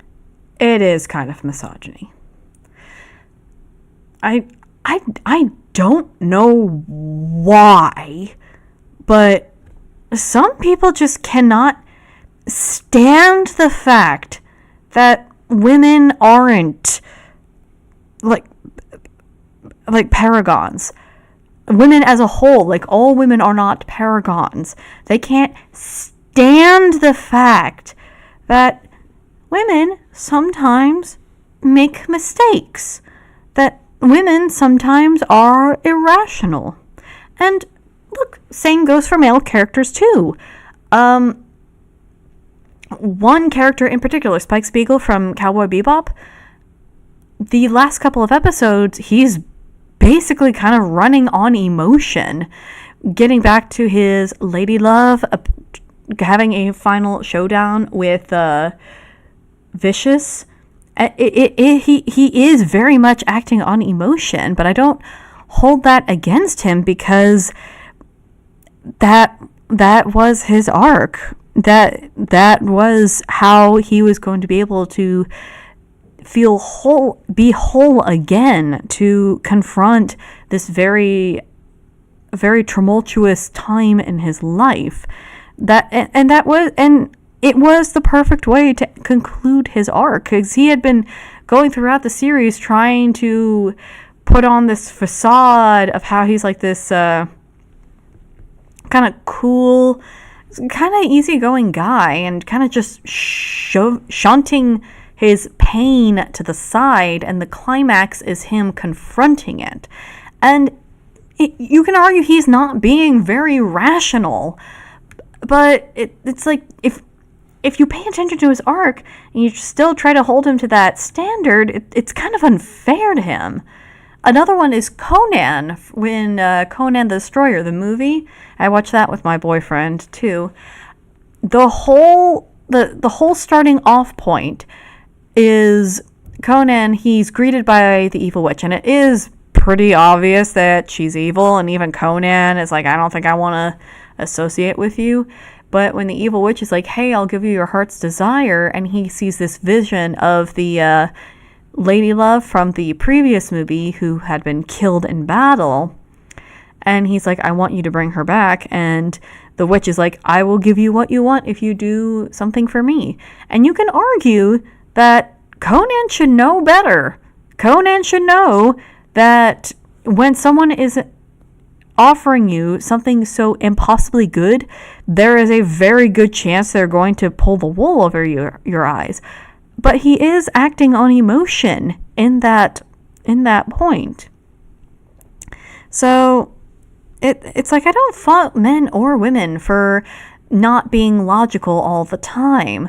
Though I do think it is a very strange and kind of sexist double standard to expect women to be all logical all the time among the progressives, because they have this idea that women can be logical all the time, and they are logical all the time. And speaking as a woman, no, we are not. And it's kind of sexist to crap on women for not being these paragons. It is sexist. Female characters too, where if they don't behave logically or act irrationally due to being teenage girls, they should be subjected to all manner of verbal abuse. Apparently Brendan has like no concept of things like drama or conflict. Yeah, because it's like, oh no, a neurodivergent 13-year-old girl has impulse control issues and suffers from abandonment and insecurity and has them exploited by the antagonist. He makes Mabel out to be this selfish monster. And the whole point of deal with the devil's stories, and like dealing with the devil's stories is that the devil preys on your deepest and most ingrained insecurities. Douglas Ernst explores this a lot with Soulfinder, where Blackfire, the main devil antagonist, in the very first volume, Father Rudder, to explain the plot of Soulfinder Black Match, there are these matches where you light them and you see these visions of your past, and it's basically inviting Blackfire into your soul, kind of. And Rudder knows that you strike the match and you see these visions, and at one point he gets a hold of the matches again, and out of desperation he strikes the match in order to see his dead father. He misses his father so much, and he strikes the match so he can see his father again. He knows what's going to happen once he does that. He knows he's putting himself into danger, but he is very emotional in that moment, and he's very raw in that moment, and he just wants to see his dad again, even though he knows he's basically inviting Blackfire to try and take control of him. And then Crane comes in and saves him. Crane and Chua come in and save him. But yeah, that's the point of the deal with the devil's stories, is the devil preys on your insecurities. Like, that's the whole point of the story. So yeah. When she's like a 13-year-old girl experiencing an existential crisis. It's a fear she develops by observing Stanford and Stanley as they grow to hate each other, and that what happened to them could happen not just to her and Dipper, but all of her friends. So she reasonably gets scared and has her fears preyed on. It works from a narrative perspective because, well, yeah, we have seen this before, so we know the story can go in that direction. That's where the tension comes from, the destinies of the characters being left to chance. Restating plot developments in the most uncharitable way with a goofy voice doesn't somehow make it true. The thing about most great parody artists is that they usually have a great deal of respect for the person that they're parodying. Seth MacFarlane and Seth Green were both incredibly respectful to Lucas when they did their respective Star Wars parodies. Knowing the intent behind a work of art can absolutely affect one's enjoyment of it. When someone's lampooning a social taboo, it's all fun and games until you realize, oh wait, you're serious? One common defense of Jello by his fans is that so this is basically serious is just his opinion, as if opinions aren't allowed to be challenged. The fact is, when you make a conscious effort to try and influence people's thoughts towards a subject, it stops being just an opinion. It now becomes an argument, and arguments are meant to be engaged with. Believing that your arguments are above being critiqued and engaged with reeks of entitlement. One tactic a lot of YouTubers similar to Jello like to employ is Schrodinger's douchebag, where you're sincere about your mockery until you aren't, and it's just a joke. And you can even see that Jello sincerely believes in this stuff. It's not just parody. I have lost a lot of respect for YouTubers who do that. One YouTuber in particular, Short Fat Otaku, he is very much a Schrodinger's douchebag, and I have lost so much respect for him over this past year. I used to really like him as a YouTuber, but especially after his behavior with the the failed Trump assassination, I have lost so much respect for him. He has this infamous tweet where he shits all over Iraqi and then refers to JoJo as an oil slick. There's this landmark essay on the platform by Bob Vids called Cinema Sins Sustaining Stupidity, in which he points out that if there is no divide between the opinions of the performance and the actual author, then we can largely assume that the opinion is sincere. This has the unintended side effect of recontextualizing all the critiques. Suddenly, all the nitpicks aren't merely jokes. They sincerely believe that those small flaws genuinely ruin a work of art. The funniest thing about this is that I'm not even a hardcore fan of any of the series that Brendan has viciously mocked over the years. I've tried on 3 separate occasions to get into JoJo, and it's just never clicked with me. But that doesn't mean I have to write it off wholesale. There are tons of series that didn't click with me. Same with me and Solomon Kane. Like, I really tried with the character. He just did not click with me. But I'm not going to just completely write him off or say you're stupid for liking Solomon Kane. It's just he's not made for me. And that's okay. If I don't like him, it's okay. Initially, that I got into after my third or fourth attempt viewing it, like Evangelion, which ended up becoming one of my all-time favorite animes. The issue arises when you presume what people like about a property. When you assume that people can only enjoy JoJo by acknowledging that it's stupid, you're inadvertently casting a value judgment on its fans, suggesting that the only way people can like JoJo is ironically, and that any sincere love for the series is irrational at best. Even though I dislike the vast majority of critics on YouTube, I always get excited when one of them announces they're working on a new creative endeavor. Not because it provides me an opportunity to mock them, quite the opposite actually. I think making art teaches critics empathy and compassion. And after nearly every popular critic tries to make a big project and flops, they tend to become much kinder and considerate in their criticisms. When I will say that writing Next Evolution and like having to put the project together myself, it was a very humbling experience. And it's still a very humbling experience. Like I adjust with issue 2 of Next Evolution, I did adjust my writing a little bit because I employed the newbie's tactic of putting way too much text into the word balloons, and it got to the point where Martin was like, yo, this is too much. You need to cut this down a little bit. I can't work with this in the word balloon. And it's like, all right, okay, I'll fix it. Like, another thing I did not expect with creating a comic was just how much back and forth goes between the artist and writer. If you're not like writing, if you're not doing both the art and the writing yourself, it is very much like a jazz performance together. I remember that being described in a Warren Ellis documentary where it's like a jazz performance between the writer and the artist where you have to work together to remain in tune to create the comic. And I knew that before going in, but I didn't really know that until I got into the creative process and I started to appreciate just how much back and forth there was between the artist and writer, and it made me really appreciate the comic book writing process a hell of a lot more. And looking back at some of my reviews, how I would nitpick at the comic books, that was before I got to writing my own comic book. And yeah, I probably wouldn't have been so harsh with them, especially with like pacing and whatnot, because I think I did well with the pacing. You guys will see once the comic book is printed and I send it out to you guys, but I think I did pretty well, but I didn't really appreciate the process so much. It is embarrassing to realize just how stupid you are as a creative, but it's also such a beautifully humbling experience as well. Like I am truly happy that I'm finally writing a comic book of my own and I'm finally doing this, and I'm happy that I am learning from this experience too. I'm happy that this is happening. Anyway.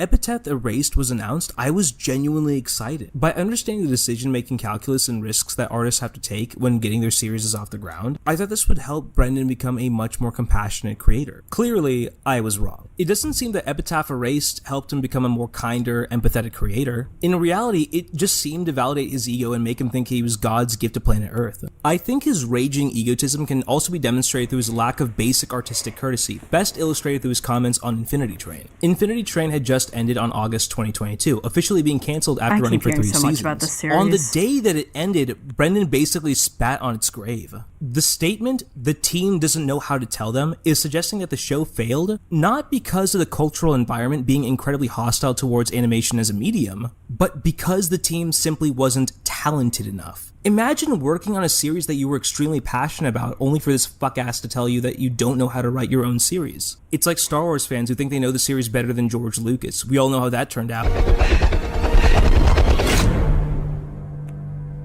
know the Jedi. But I think the biggest demonstration of the sheer lack of basic courtesy he has.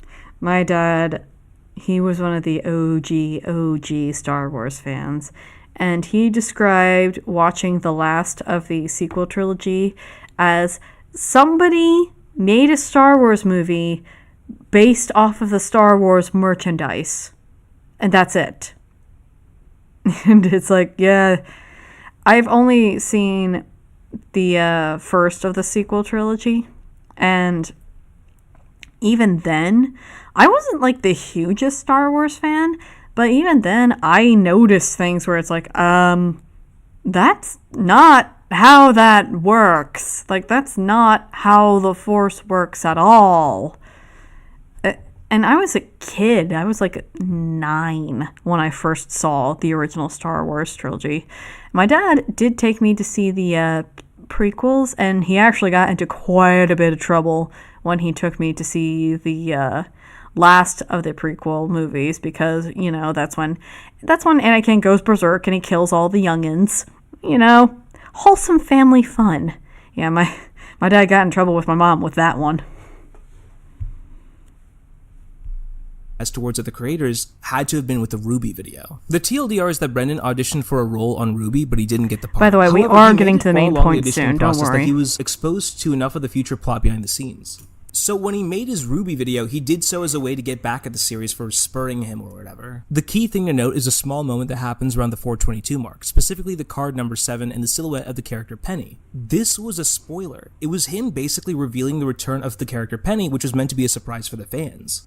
Initially, Volume 7, Chapter 1 was meant to be the final episode of Volume 6, but was pushed back due to pacing and budgeting issues. Brendan effectively spoiled a reveal 9 months before it actually happened. I think this clues you into Brendan's mindset a bit. He isn't just using these videos as a mere opinion piece anymore. Despite how he tries to act like his, so this is basically a series as a playful critique, spoiling a series for not immediately hiring you comes off as extremely emotionally charged, and is far more revealing about you than it is about them. All of this leads to what I believe to be the coup de grace of Jello Apocalypse's career, the Lovely Complex fiasco. Yep, On February 13th, there we go. 2024, Discotech issued an apology over the localization of one of their dubs, that being of the shoujo manga series Lovely Complex. In it, they apologized for the behavior of one of their localizers who went rogue when they were doing the adaptation, and announced they would no longer be working with that individual. It didn't take long before people realized that the person in question was none other than Brendan Blabber himself. That's because the dumbass had the brilliant idea to brag about it on his Patreon. Essentially, Discotech, like many localizers, hires freelancers to do some of their dubs. And in the case of Lovely Complex, they outsourced it to a small group known as Sound Cadence. I'm not really an expert on all this stuff, so I don't want to pretend to speak from a position of authority. And if you spot anything wrong in what I'm saying, feel free to correct me in the comments below. But from what I understand, Discotech has a pretty good reputation amongst localizers. The most insane thing about this is that Brendan wasn't even officially hired to work on this particular dub. Marissa Lenti was the person who was hired by Sound Cadence, and she brought him along as a favor. Now that has got to be just a good kick in the teeth. You bring in a friend to help work on a dub, and you're doing it as a favor to them as your friend, and then they pull shit like this. Like, that has got to be the real kick in the teeth. I feel bad for her.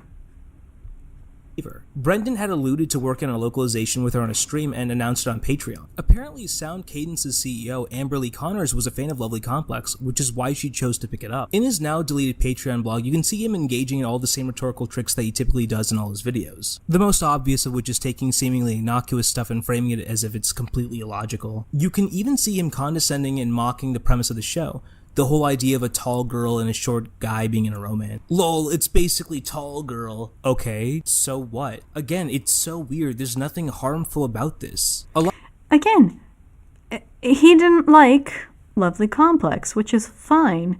But there are plenty of other people who liked it, and who would have loved to just keep the anime as it was, but for some goddamn reason, he's like, no, I'm going to change it. I'm going to change it. Romantic manga and art are just usually thinly disguised fetishes, so it's not really a big deal. What happens in the realm of fantasy usually stays there, and is not an invitation to act out IRL. And not all of them, of course, but one common thing that tall girls talk about is that they feel that their height makes them feel less womanly. So they're entitled to enjoy a series that appeals.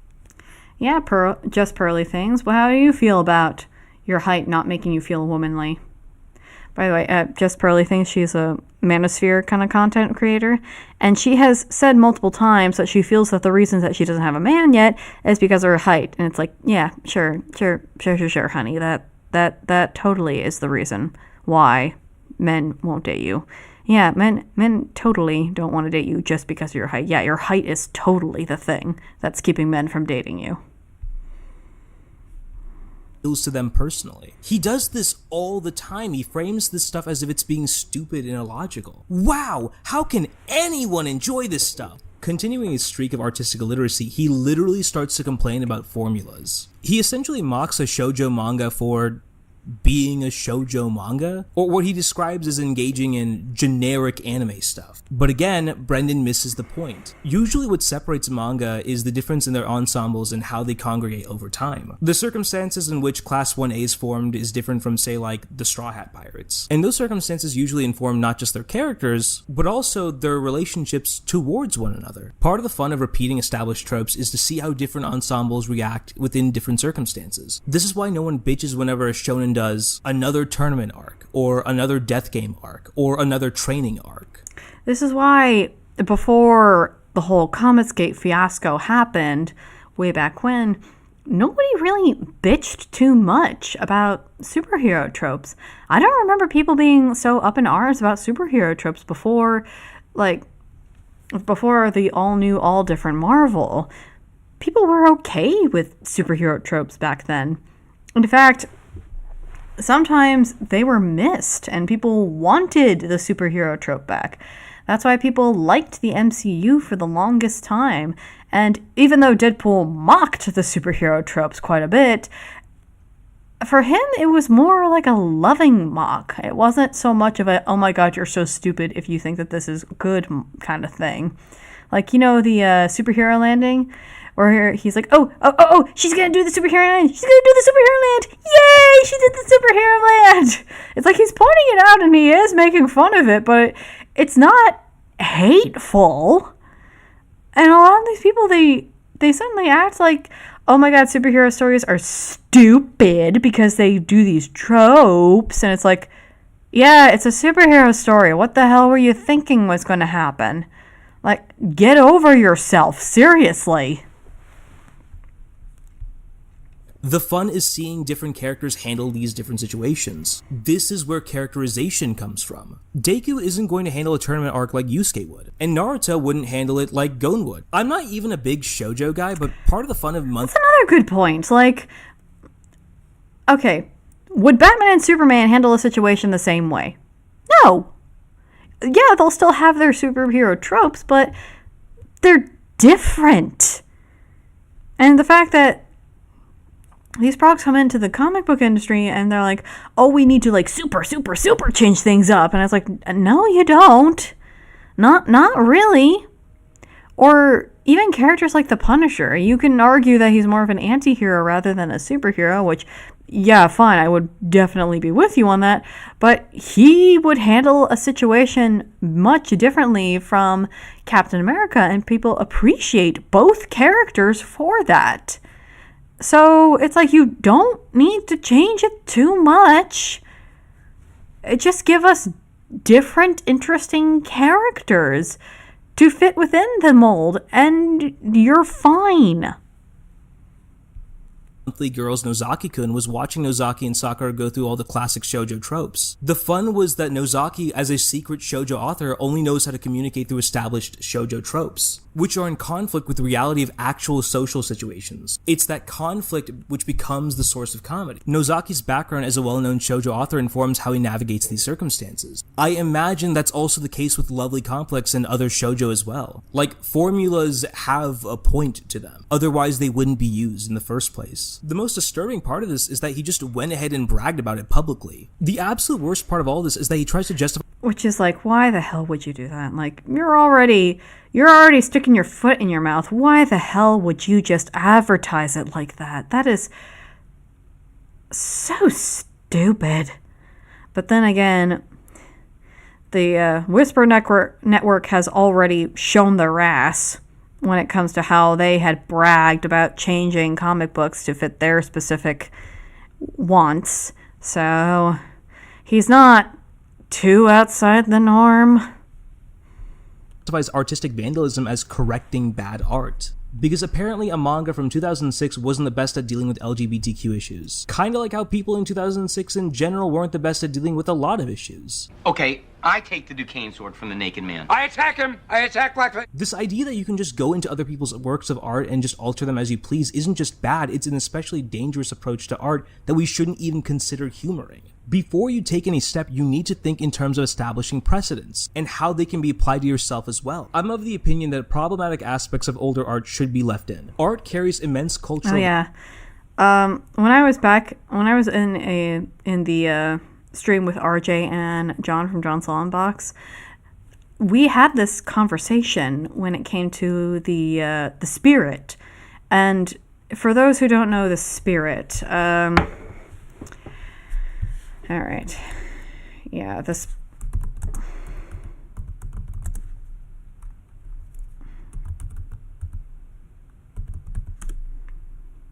So there's this character called Ebony White from The Spirit. And let's see if we can get like the...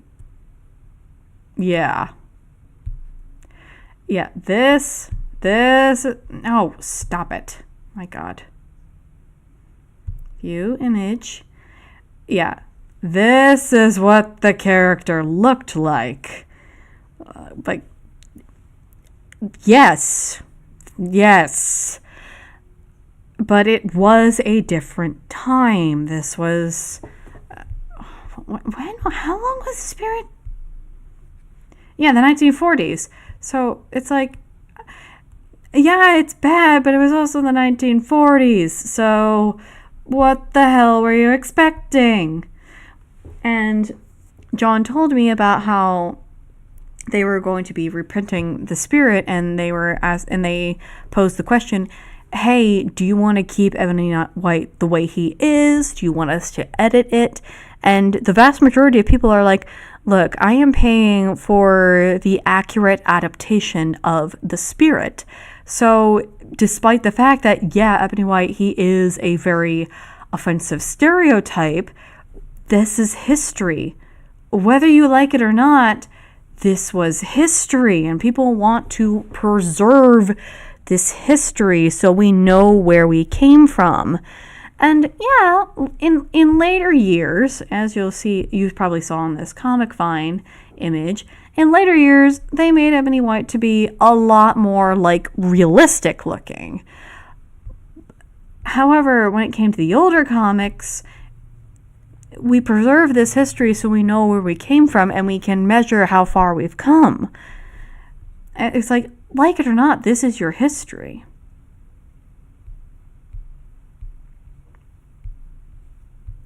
Value as an artifact of its time. It was usually created for the cultural sensibilities of the people at that time. Leaving it untouched helps reflect the time and circumstances under which it was made, as art is very much informed by history and culture. Thus, art acts not only as a form of personal expression, but also as a cultural milestone. Leaving problematic elements in older works is perfectly fine, as it allows us to measure how far we've come in terms of social progress. You can just tell that he had the worst time working on this fucking inoffensive as hell shoujo manga. His quotes are just completely full of seed. This quote is fucking insane to me. He's just brazenly admitting to trying to ghost stories a dub. This is made even worse knowing the fact that the myth of the ghost stories dub's supposed unpopularity, which was used to justify its butchered dub, was largely a complete fabrication. It also illuminates us into his mindset while making... When it comes to the ghost story dub, when you think about it for more than 2 seconds, that theory makes absolutely no sense. Like, even if the dub was even if the anime was unpopular, why would the studio be okay with them taking the show in such a different direction? This is a reference to a very, very old Taku type of subject of MD Geist. It was this crappy anime from the 90s that got brought over, and I remember Bet at the Sage doing a episode on it, and fans hated MD Geist. But you want to know what? They kept the dub the way it was, even though it wasn't popular in either Japan or the West, they still respected the dub enough to keep it as it was, or to like keep it as close to the original as they could. So it's like it really doesn't make sense with the Ghost Story dub when you think about it too hard, that it was so unpopular they had to turn it into a comedy. When you think about it, it's like that doesn't make too much sense.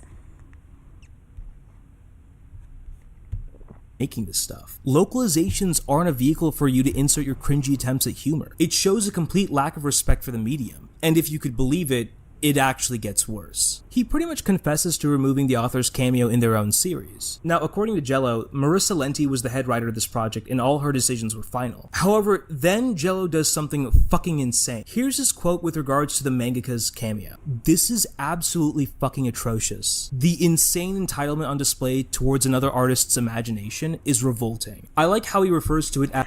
And this is the crux of the issue that a lot of people have when it comes to modern adaptations and modern entertainment.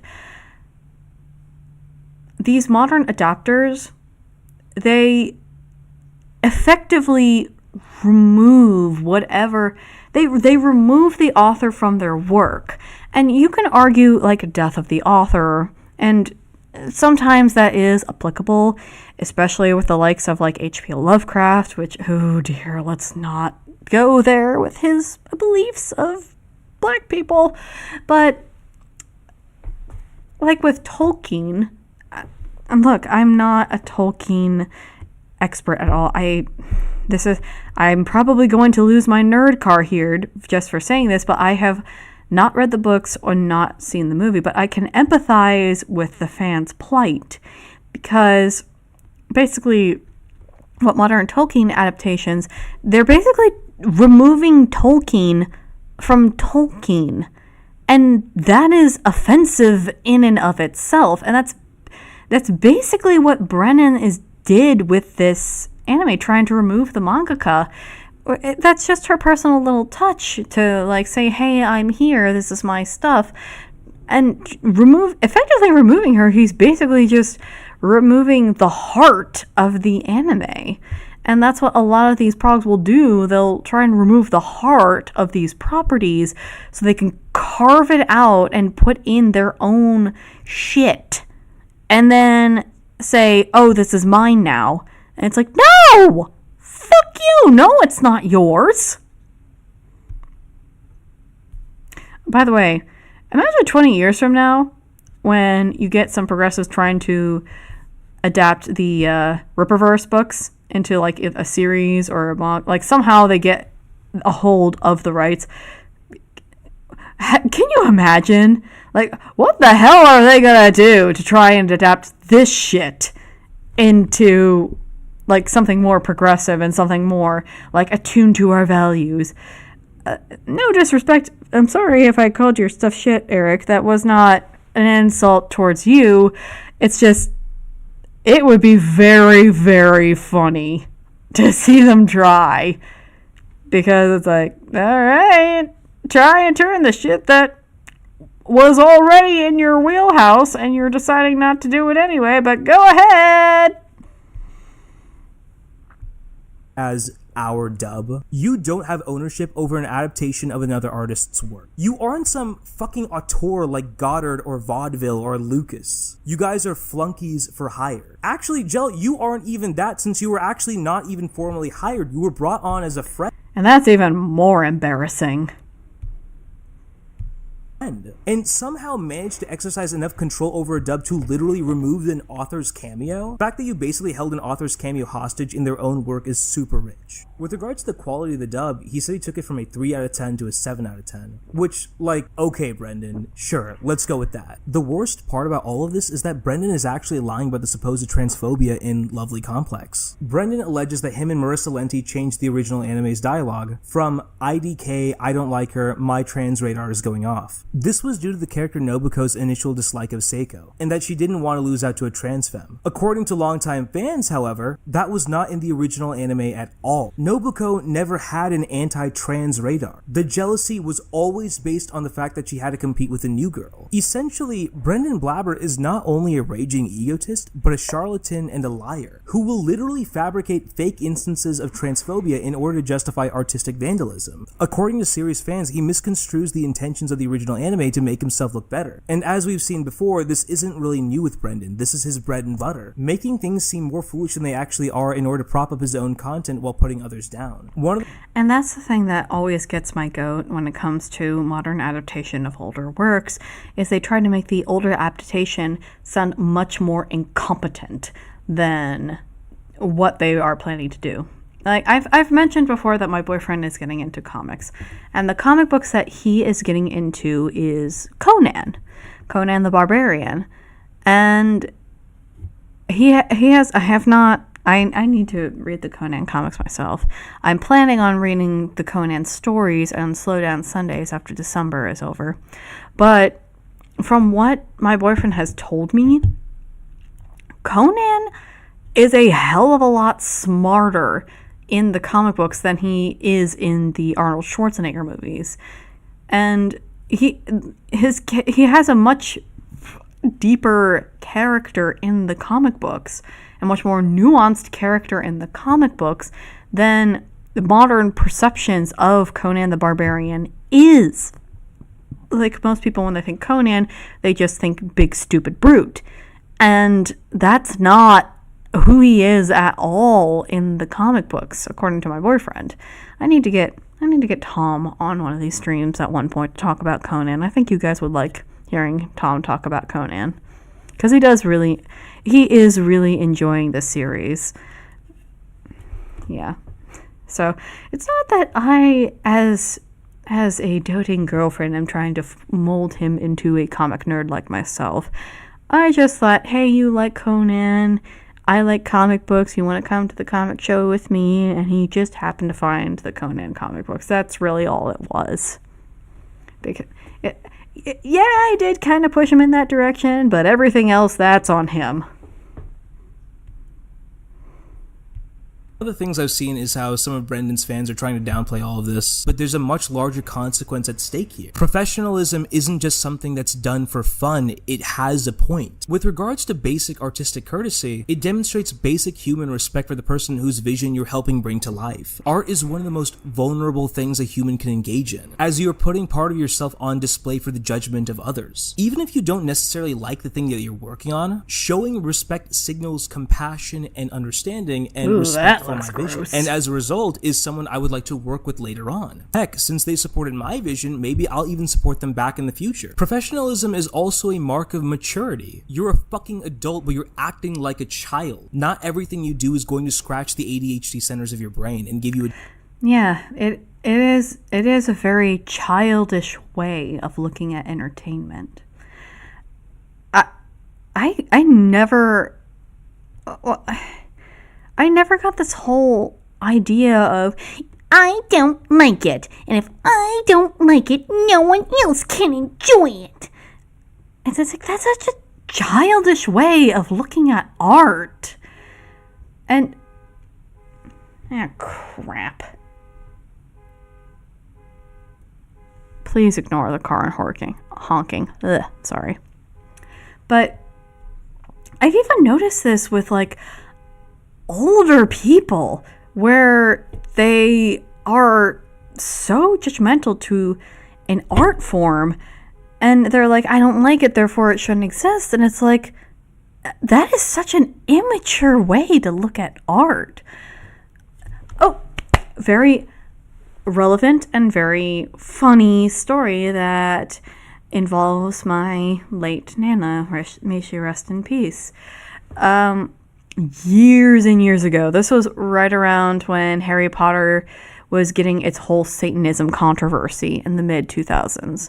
And my Nana, she was a librarian, and she was very much of the type where if you want to read something, you should be allowed to read it. She was very much that type of librarian where she will go to the ends of the earth to make sure that everyone has access to whatever they want to read. That is who my Nana was. And so she was sitting in church one Sunday, and they had I forget why their preacher was not there that day, but they had a guest preacher come in. And for some reason, this preacher decides to go on a rant about Harry Potter and how Satanist Harry Potter was. And my Nana, she had already read the books, so she's like kind of rolling her eyes at this, because even though she was a devout Christian, she recognized that Harry Potter, it's a kids series. It's just a fun kids series. And then the preacher said the magic words. Now, I haven't read these books, and that set my Nana off.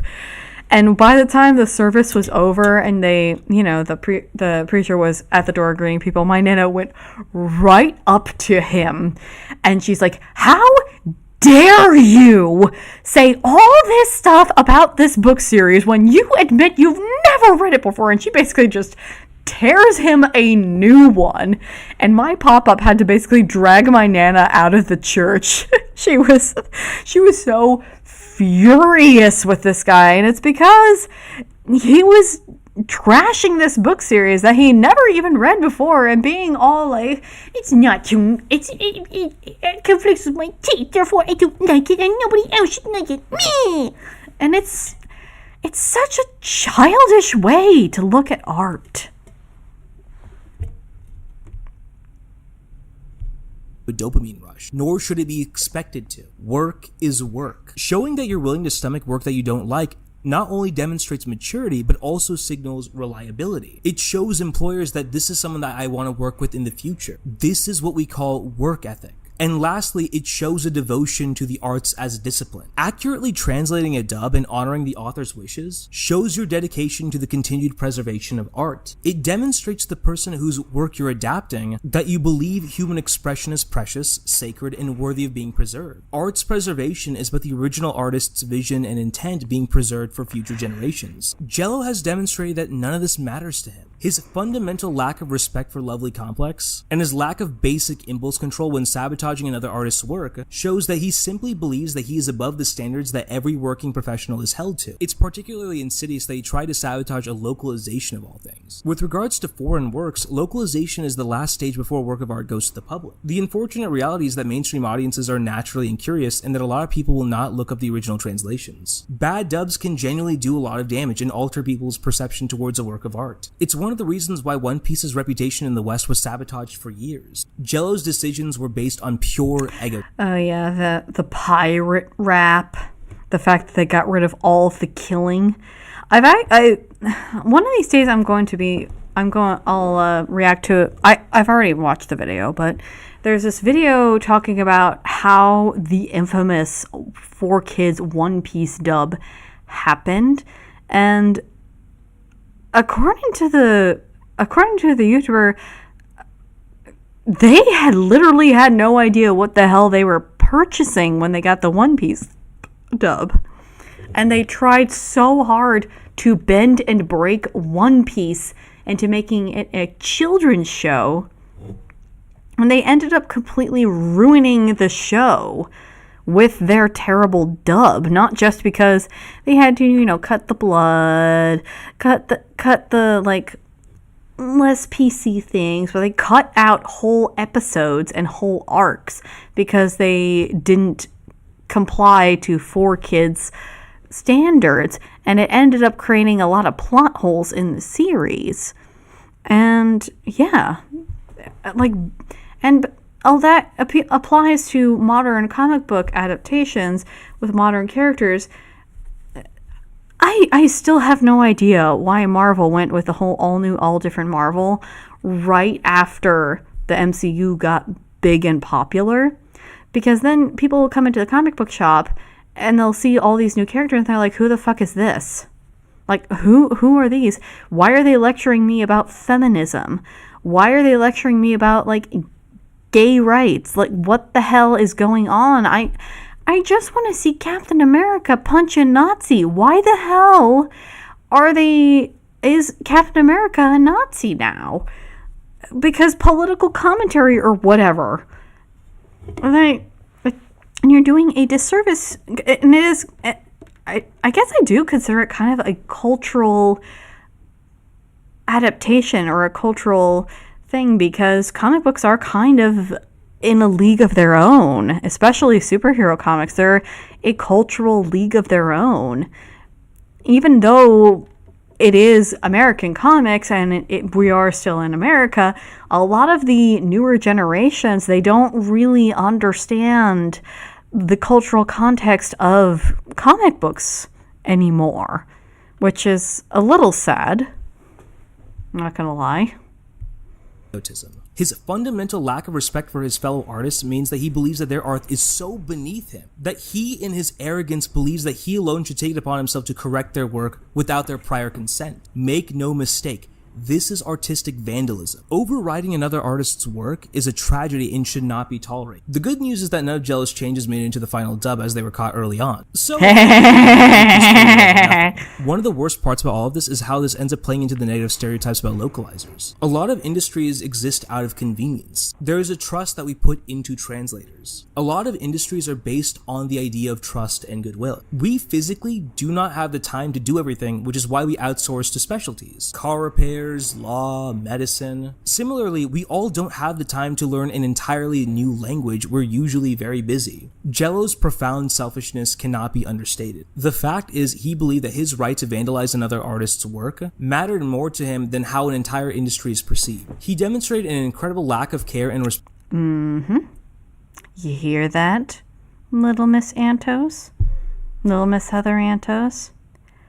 Your lack of regard for properties is part of the reason why people don't respect comic books anymore. Same goes to Heidi McDowell. Same goes to who's the woman who did who made Captain Marvel? Well, who made the modern Captain Marvel and basically turned the character into a raging bitch. I don't know. I'm blanking on her name right now. I'm tired. Once this video is ending, I'm gonna end the stream.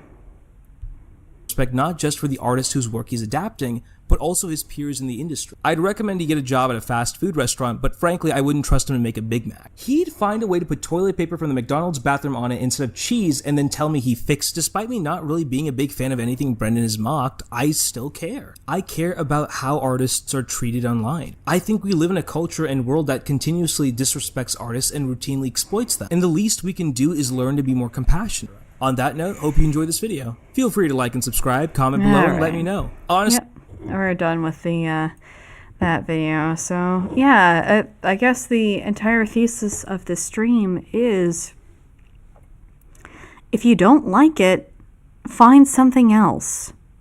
That is my big main thesis of this stream. And there are other properties out there that will scratch your itch. And even if there aren't, you can just make your own art. Like, seriously, stop changing art to fit your specific wants and needs, and just either find something else that fits your needs better or make your own stuff. And shout out to Art Handle here for making this lovely video to really drive home my point. But anyways, let you know if anybody comes across this and you wanted to support Next Evolution. I'm actually going to be closing the Indiegogo campaign soon, not tonight, because I still have a few questions when it comes to like taxes, make sure that that whole thing is figured out. But I'll be shutting that down, and further projects are going to be funded on Fund My Comic. But anyway, yeah. Thank you all for watching. I'm sorry this was a lot more rambling It's just there was no coherent way to attach my thoughts together without taking a shit ton of detours. But thank you for sticking with me throughout this whole stream, and I will see you all